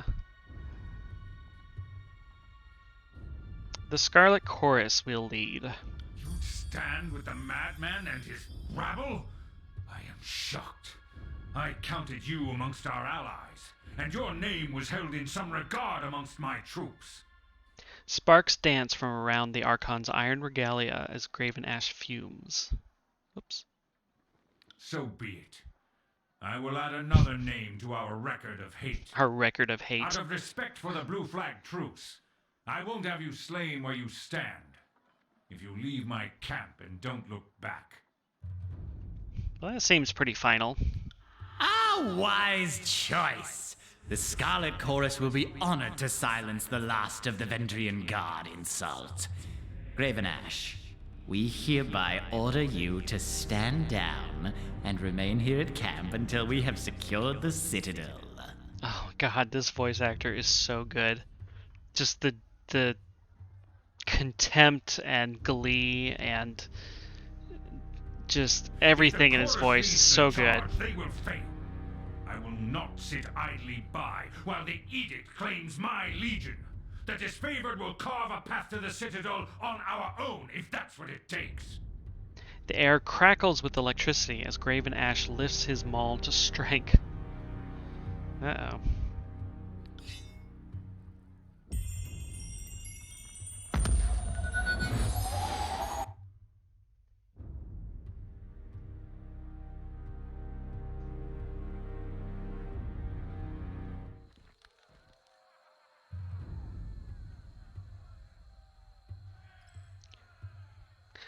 Fatebinder, your vision comes into focus, as does the feeling of a hand on your shoulder. Are you with me, Fatebinder? You don't look hurt, but Say something. Something. Ah, good. Same old Fatebinder. Was worried there for a second that you had been seriously hurt. Your guardian here came to your rescue. The Crimson Spear taps Barrick on the shoulder with a hearty smile. Barrick turns to greet the gesture with a cold stare. I wasn't trying to save you. I was trying to save her. He points to Verse and sighs. This is going to be interesting. Somebody have a crush? And what happened, you bleeding hard iron shit tower? Verse crosses her arms and glares. I picked her up and she stabbed me. Put a dent in my side that I won't forget. So I put her down and dragged you out here to recuperate. What is it with you two? This is no time to narrate our life stories. If the edict comes crashing down on our heads, none of it will matter anyway. I was unaware, possibly just missed the fact that they have some kind of history. I'm delighted though, truly. On that note, better to leave now while we're well parted. You've made your allegiances clear. I hope you serve a good long term with the Scarlet Chorus, and that we never meet on the wrong side of the battlefield. This isn't about choosing sides, it's about resolving the edict. Stay with me as my deputy at least that long, then I will release you from service.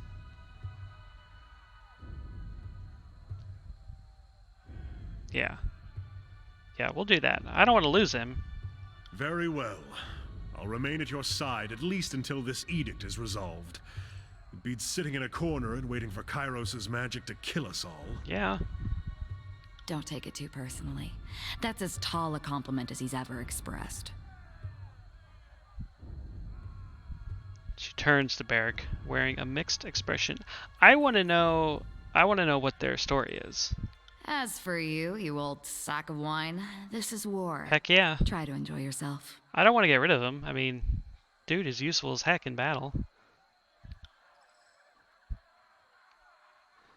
But I suppose if you were replaying this and you knew that you were going to release Barrick, that might be a good reason to spec Verse as a tank in preparation for that choice. Makes a little more sense to me. The voices of Narat has already departed for camp, and I'm headed there now. Come, join us. We would be honored to have you join us for the assault. He lets out a wicked chuckle as he turns to depart. I mean, not like there's anything left for you here.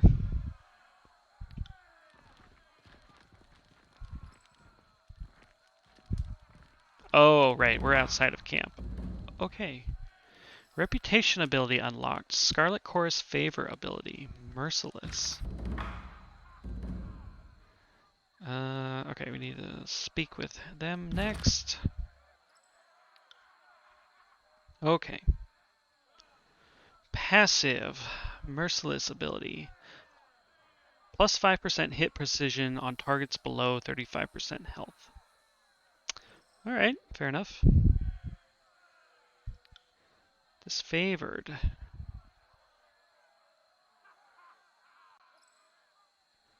Okay, Graven Ash reputation changed, and this faction is linked to him, right? Got a hell of a lot of wrath. No abilities tied to it, though.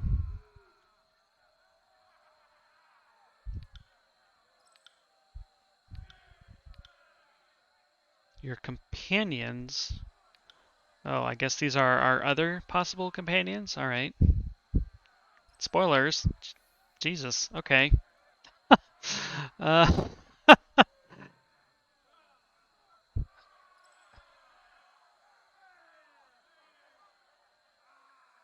this is kind of funny. Yeah. One thing I haven't done is side with one faction, then only help the other one. Yeah, I mean, because I was tempted to do that, right? Like I sided with the Scarlet Chorus in the Conquest, and then, you know, I was tempted to go with the Disfavored, but I tried to stay somewhat consistent. But just because it shows you character doesn't mean you can get them all. Yeah, I kind of figured, but Still. Actually, you know, it gives you a good, well, yet another good incentive to replay, you know, because if you don't end up with them, then you know you can get them, and you're more inclined, hopefully, to seek them out. All right. Let's see what this guy has to say.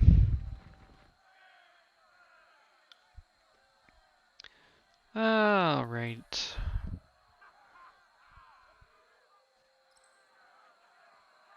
Do we have any junk?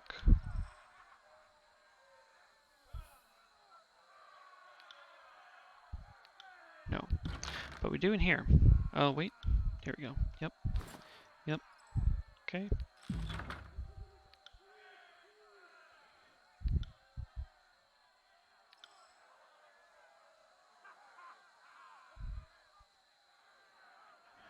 Okay, I think we're going to go ahead and sell this.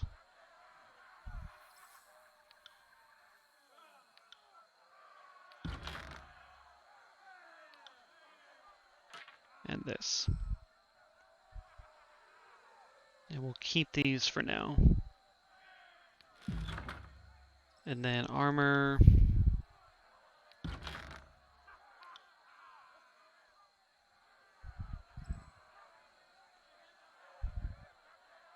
Ah, okay, I should give this to Lantry. Okay, let's not sell this. Okay, let's trade that. Lantry, I have a purple hood for you.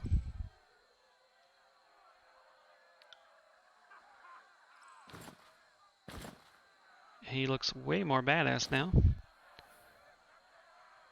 Kind of matches his color too. And okay, I wanted to check. Okay, we have all these healing potions in the stash, but it seems like I can split them amongst the party. That was going to be my question.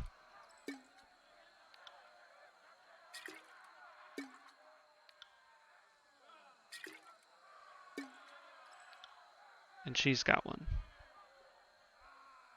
I wanted to see if I can buy some, or just in general see what the, yeah, what all these consumables, what they're good for.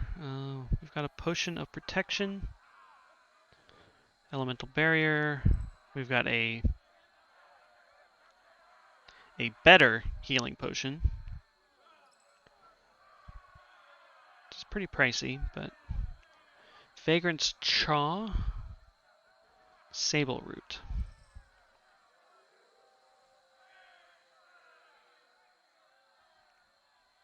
Interesting. Okay.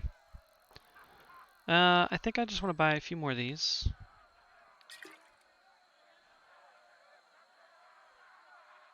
And I will be good with that. Stack them there. Okay. Let's quick save and let's see, where are we actually supposed to go? Speak with Fifth Eye at the Scarlet Course camp to begin the assault. Alright, let's do it.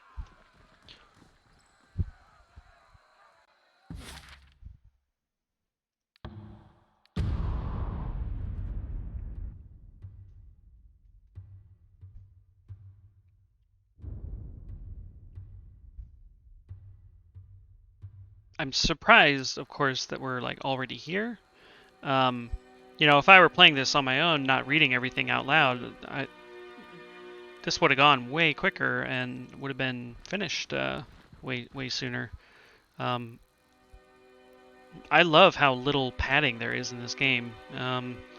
More RPGs need to be like that. Let's go explore first before we get the ball rolling. Ah, that's something new.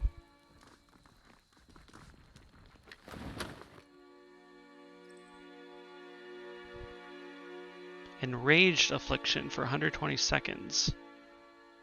Increases a soldier's might at the cost of inspiring frenzied rage.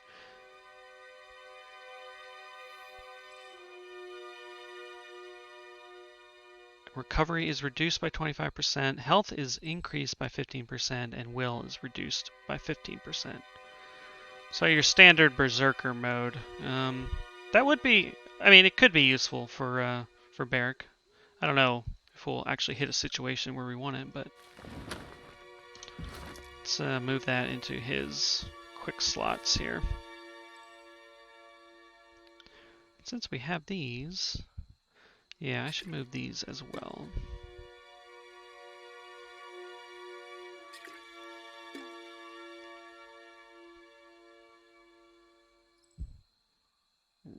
Right. Okay.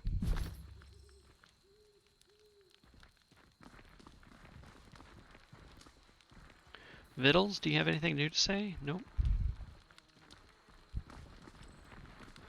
Maybe we can do some more training here real quick. Oh, we can open this now. Great.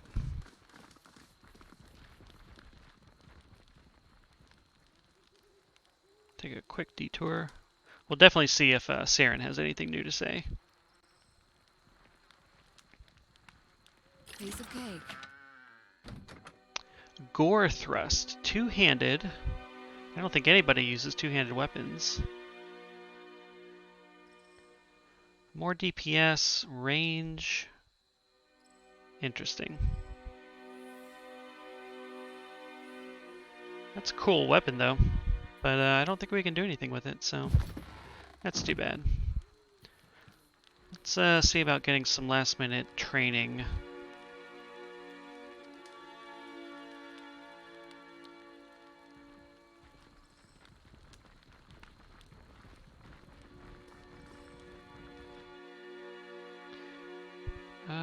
Right. Okay. Reg, show me. We'll make this valley burn. Okay, yep. Well, more lore is always appreciated. We'll do some more subterfuge for Barrick, I guess. I really just want to get him an extra level up. And Lantry, I think we can get another level up as well. Cool. I feel much improved. Oh boy. All right. Let's see here.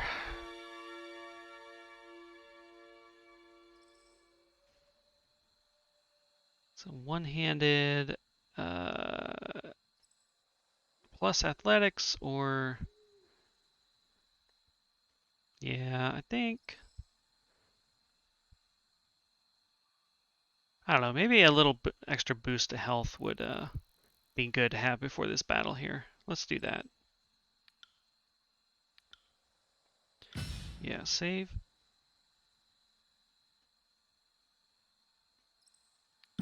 Okay.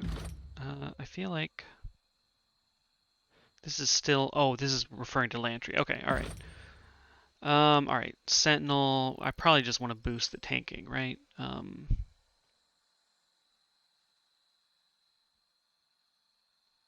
Barrick and nearby party members take reduced damage. I mean, that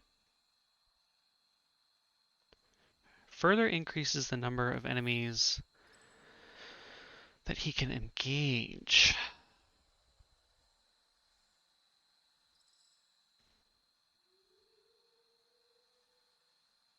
Bolsters the strength of nearby allies.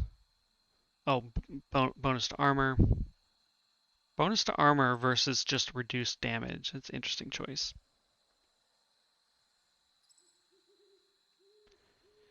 Increases the defensive benefits from shields. This is the most agonizing level up experience in a game that I've had in a long time.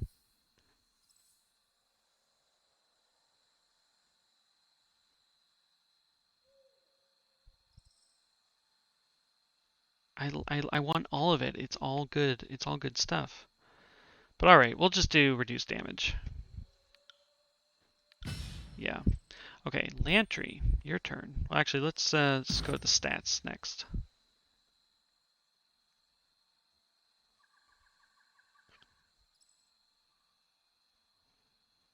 Okay. So many good choices. Not a bad problem to have. Yeah, no kidding. I could sit here like staring at every ability, wishing endlessly that I could just use them all.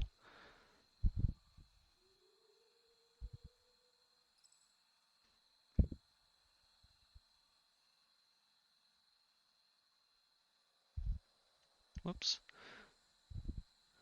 Armor deflection. Right. Okay. All right. Yeah, let's do this one. Let's do save. What do you got?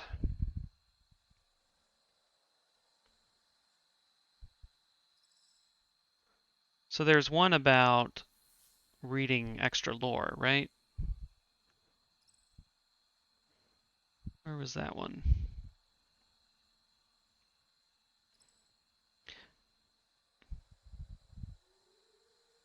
It was this one, Voice of Ages. Okay. Grants Lantry hit precision and the ability to decipher ancient languages. Okay. Yeah, we'll do that one.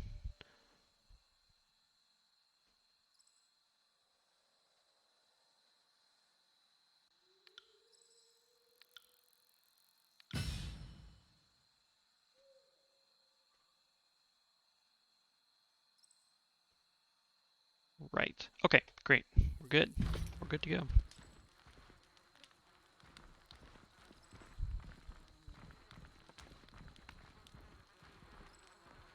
Do the Beastmen have anything new to say? Well, he doesn't. Neither does she. Siren, buddy, pal. Be gone, worm. Alright, fair, fair. Okay, let's talk to Fifth Eye and get this going.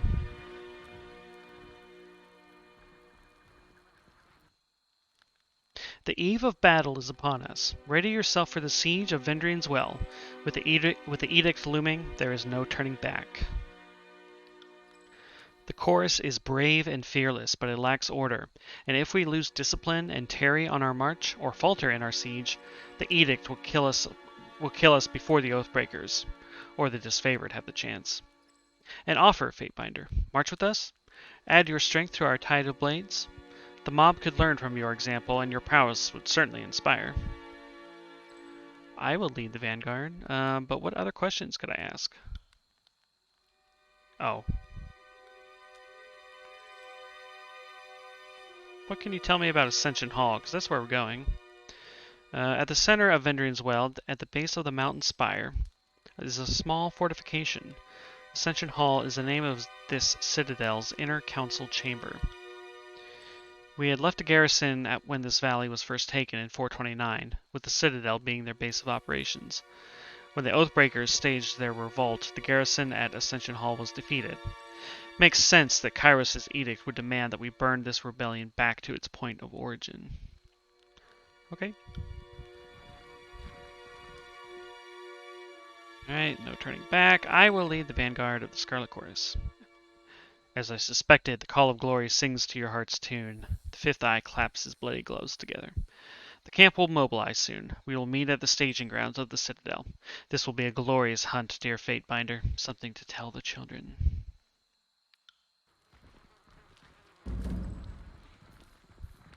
Okay, meet at the Citadel. You got it.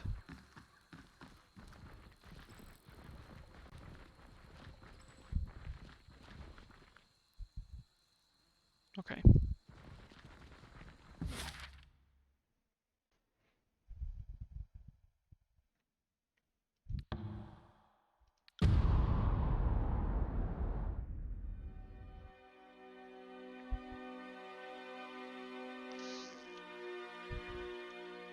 Let's go speak with the Fifth Eye. I can see him to the east. Okay.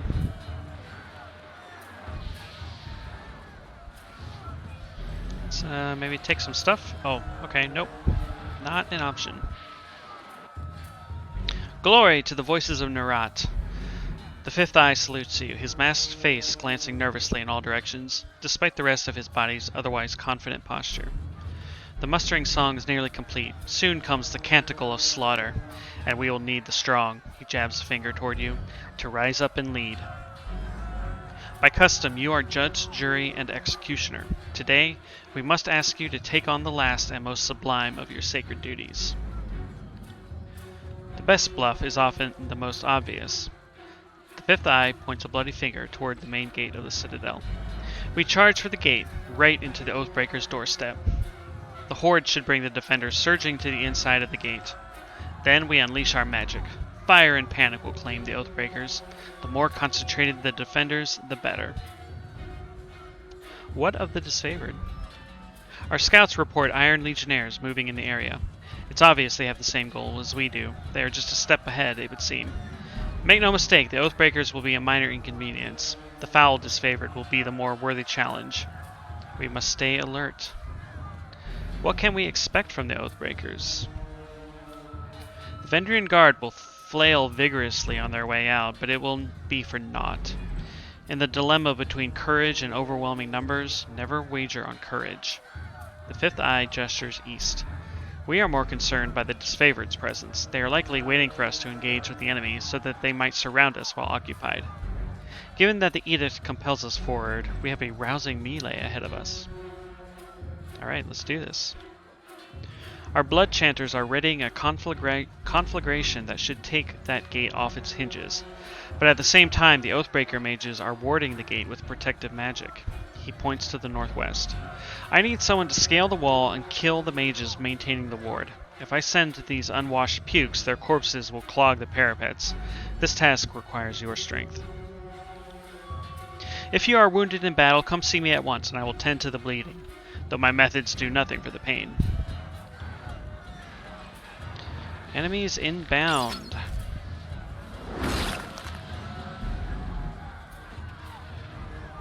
Okay. Let's poke around a little bit. I'm not here to make friends. Or not.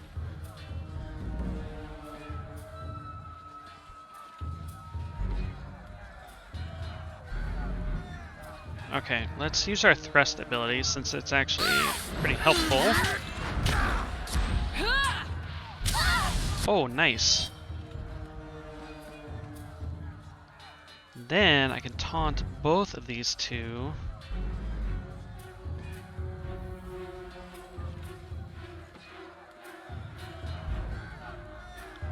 Alright.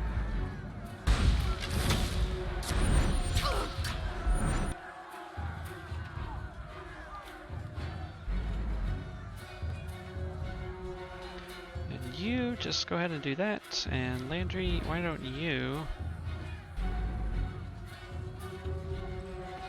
Yeah. You got it. Take me if you can! Damn thing couldn't pierce cloth.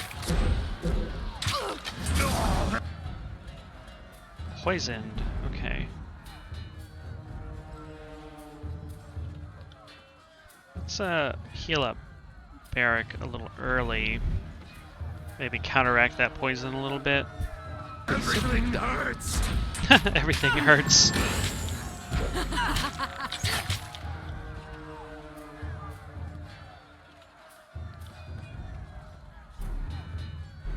Right. Nice. Nice. Alright, you do that thing, and you do just fucking light them on flyer. Count on it.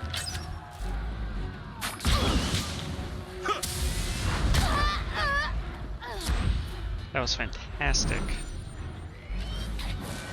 Whoa, whoa, whoa, where are you all going? No, no, no, no, no. Shit.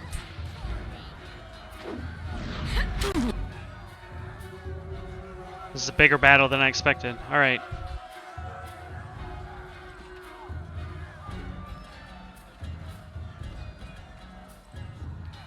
Alright, I want you to take a potion. I want you... Yeah, it is the big one. I don't know, I just... At first glance, you know, there's only a couple dudes there, so I wasn't sure it was actually, the big one, big one.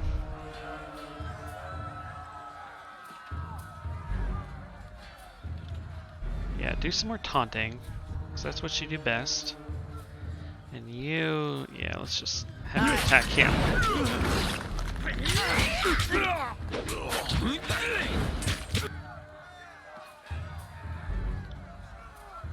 Will do. Verse, why are you running all the way over there?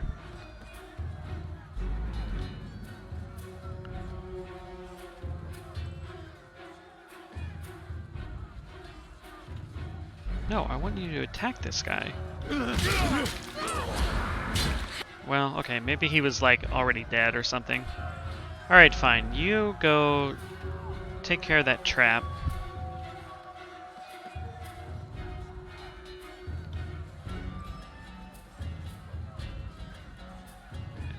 Okay, we're gonna taunt him. Barrick, why don't you heal up Verse again?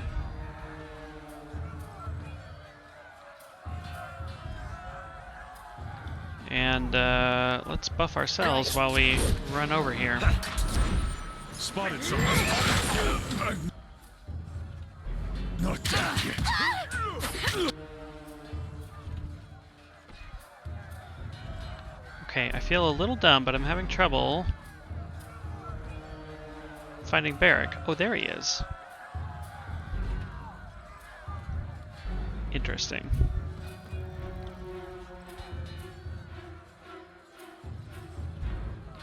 Oh, okay. Well.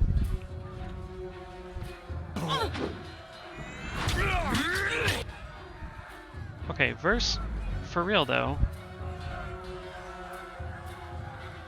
I need you to go take care of that.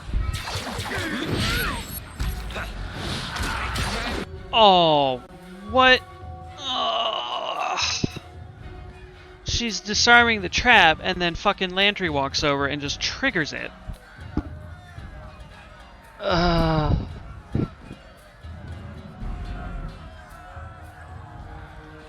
Alright. Well, let's revive Lantry so he can revive Verse.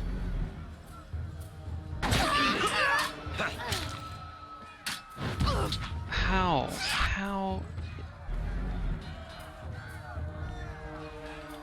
Alright. Whatever.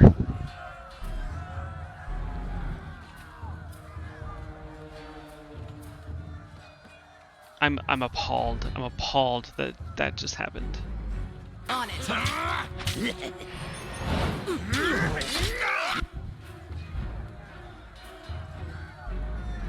Okay, and Lantry, well, okay. Yeah, you drink another fucking potion.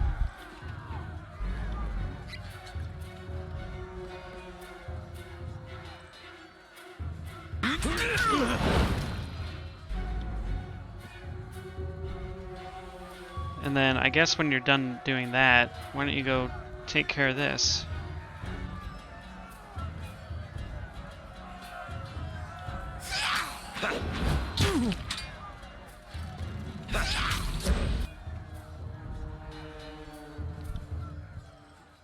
As you go.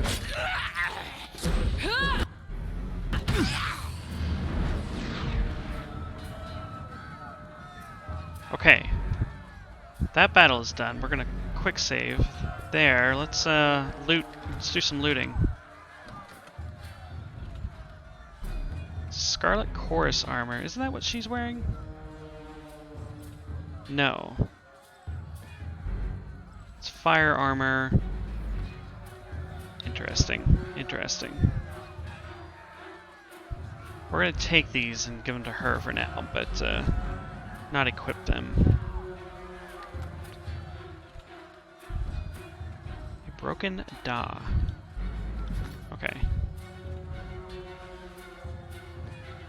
Alright, let's backtrack a bit.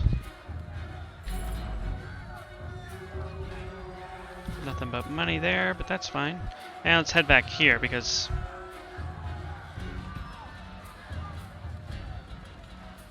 yeah. Oh, potions, camping material. Okay, we'll give those to her for now. And alright, we'll save and let's actually head back here. See who else there is to see.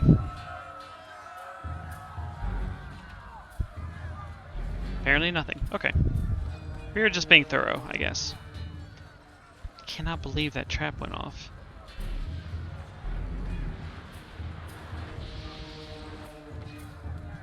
And actually, didn't he say he could heal our wounds? So let's see what that actually works out to be. I'd like to rest. Yes, let's rest for 8 hours. Why not? Alright, well, that's cool. And it's like a beautiful day out now, you know, for the slaughter.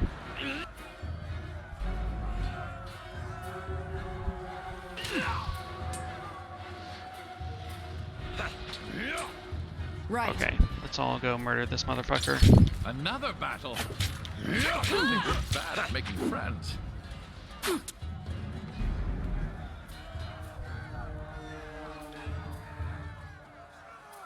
I'll tear your scalp out by your ass. Take me if you can!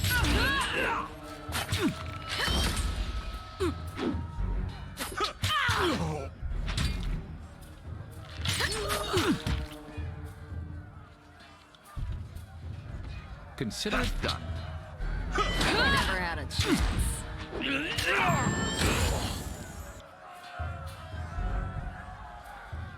Okay, we're doing okay so far. See you there.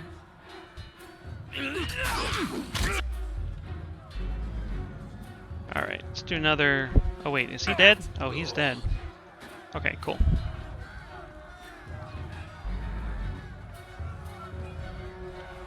Right. Is there anything down here? Probably not. Can't do that. Yeah, I get it. Okay.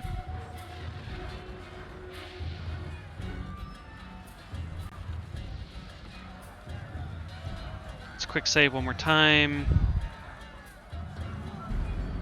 And we've got some folks over here. See that? Your days end here! Oh. Did we set off a trap? Yeah, we did. Yikes. Alright, well, let's do our combo heal. Good lord. And let's just have you drink another, potion. Okay, wonderful. Oh no. Okay, oh phew. Alright, we're good. I think I might need to heal verse myself.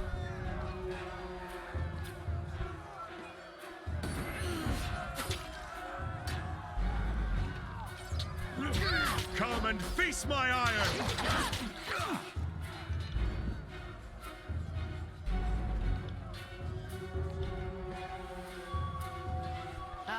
Try that again.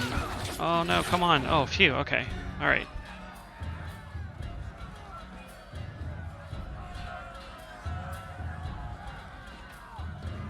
Okay, Lantry is using his AoEs, which is great. Let's cast yeah, Blur.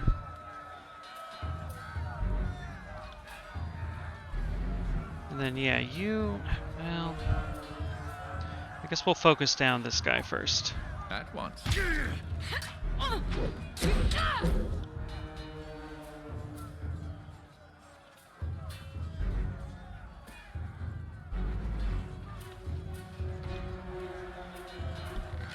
Not feeling so great.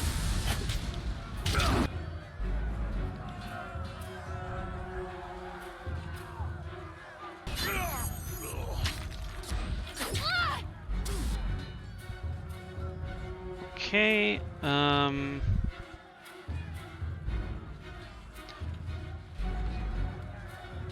yeah, let's do some big ol' AoEs here.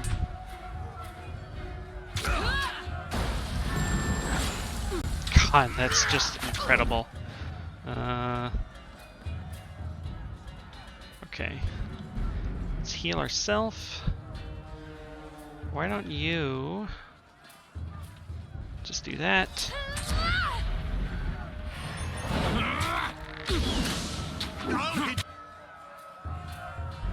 Uh-huh. And do that.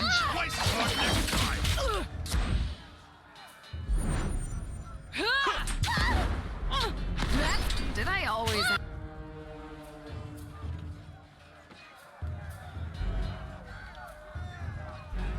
Okay, we need some more potions.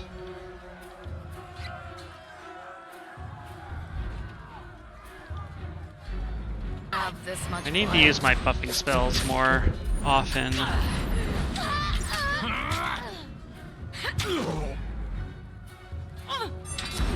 I need to try.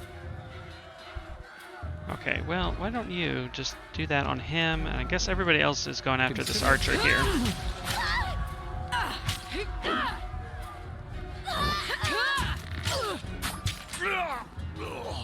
Cool. That section of the wall looks suitable for climbing. Okay.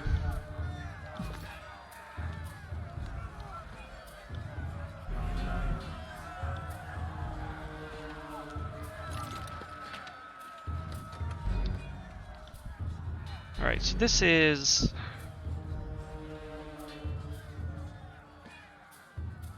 I mean, it's got some good stats in comparison.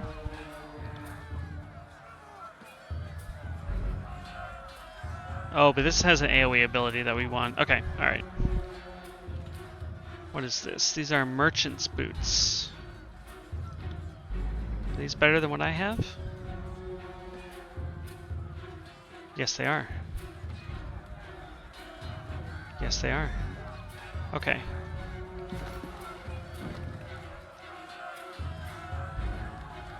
Sorry, I can't. Alright, let's go put those boots on.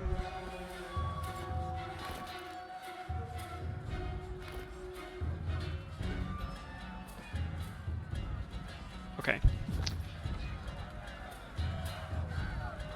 And let's quick save and climb the wall and take out these mages.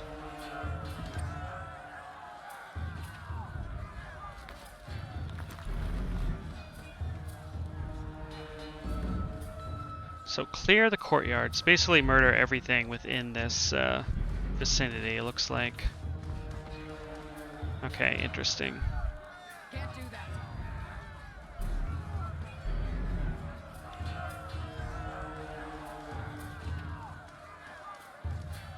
Okay, let's attack the archer first, and then maybe we'll bring...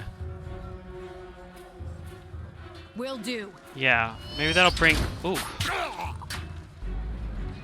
I mean, they're both ranged, but... Oh, interesting. So it's like they can't get around him? So they just won't do anything else, it looks like? Well...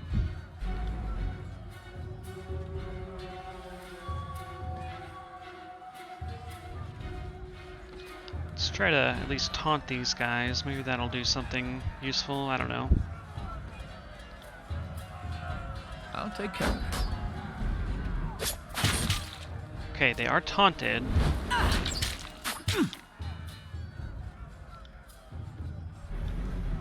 Pity you won't enjoy this as much as I do. My insides. Searing Calm is just such a great name. Pity you won't enjoy this as much as I do. Oh, but she can't use it because she's actually standing here. Ugh. It's a bummer. Alright, I think we just need to attack this guy since that's apparently all we can do.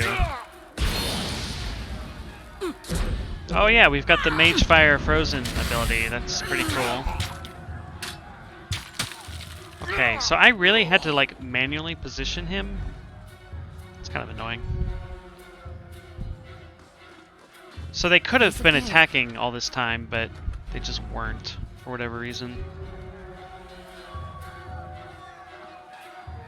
Okay, this is a tower shield.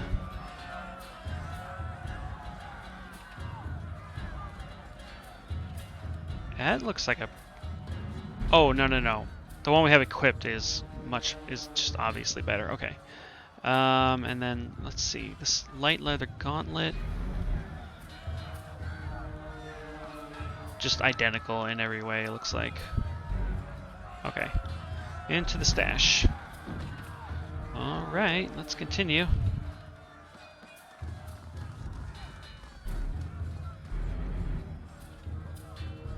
I have a feeling this is going to be difficult.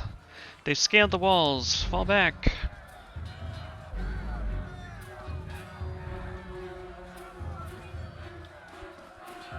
Trouble is...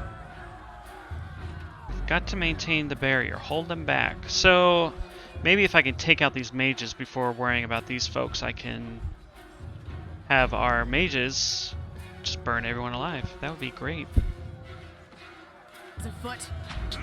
On it. Nope, yep, everybody just take out the mages first.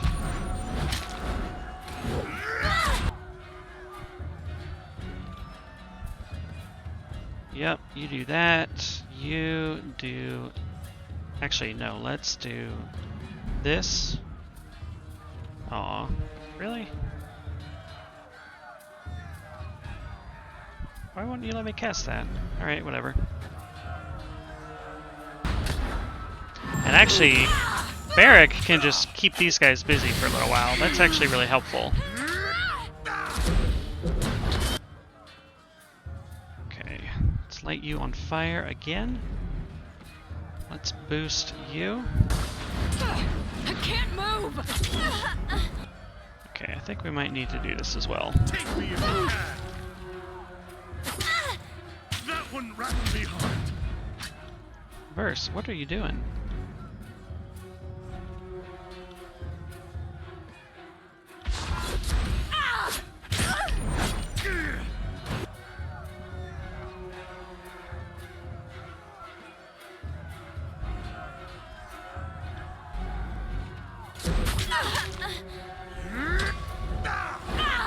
My main character just seems to be frozen or something. I can't tell. She's not rooted.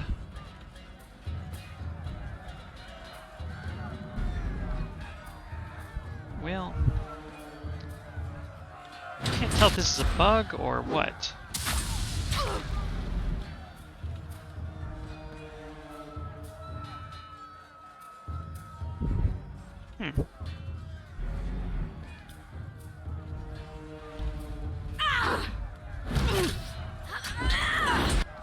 Okay, this is frustrating.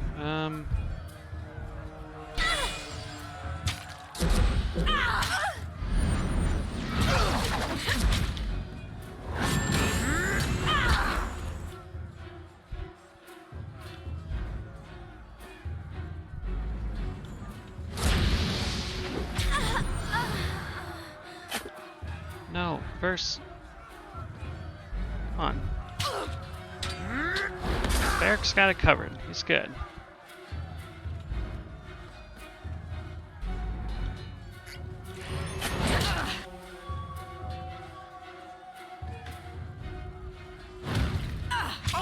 I do not understand. Like, my main girl is just stuck. She's not doing anything. She drank a potion, but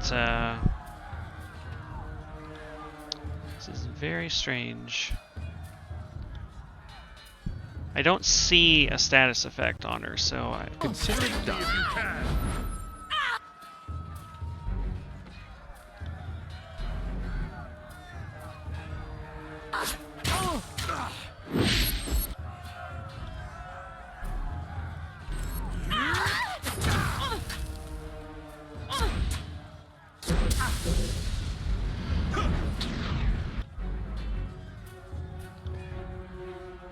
You got it.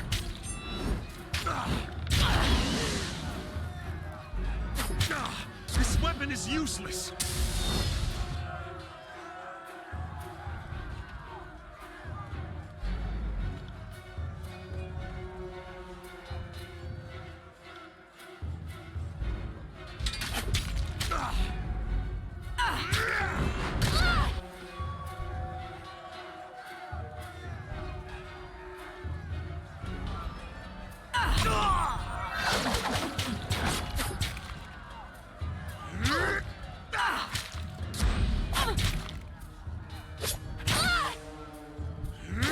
It looks like my character is stuck trying to...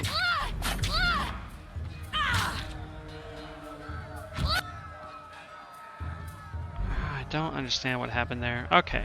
Well, we unlocked a new ability, it looks like. Vendrian Guard. Our wrath is super high now. So we just emit.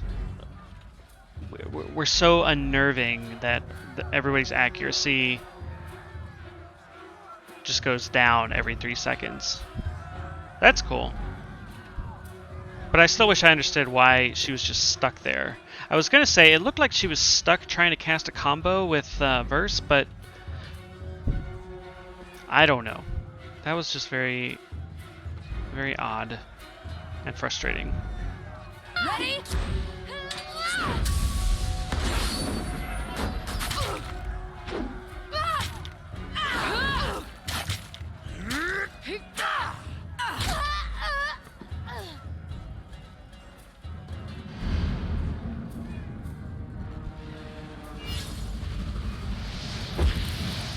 I like that little broken glass effect there from the barrier.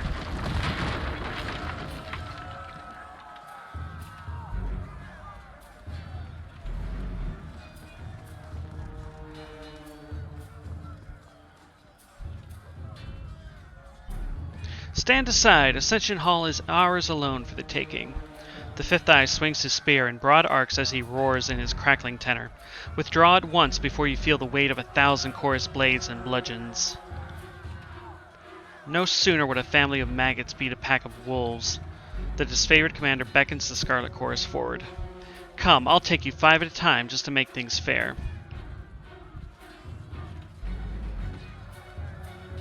So about the edict. Time is of the essence. You head into the keep. I've been waiting a long time to run my spear through a disfavored heart. I hope Graven Ash can feel it. Well, that's kind of shitty.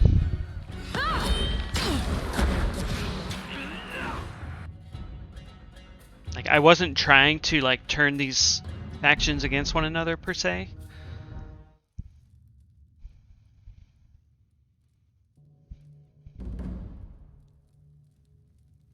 Oh, we are in a dungeon-ass dungeon. Okay.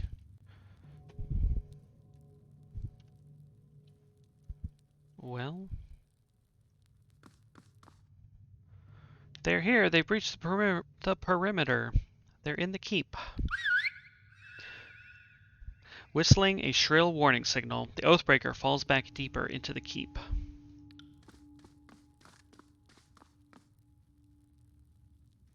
So I guess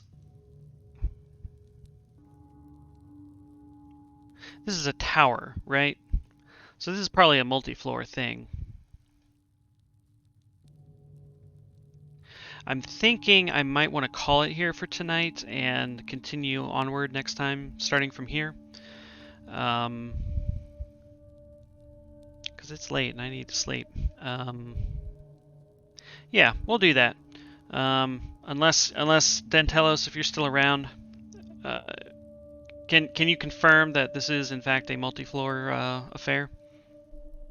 There's a good bit after this. Okay, perfect. Cool. Well, we made some good progress tonight, and yeah, I'm looking forward to finishing this act next time. So let's make a real save, just to be sure. This floor and then a lot of plot. All right, yeah, same difference really. But I'm looking forward to that as well. All right, cool. Well, hope rest of your week goes well, and I'll try to stream again sometime this weekend. Couldn't tell you which day, but you know, we'll see. We'll see what happens. And yeah, hope you have a great rest of the week, great weekend, and I will talk to you when I talk to you. Cool. Have a great night.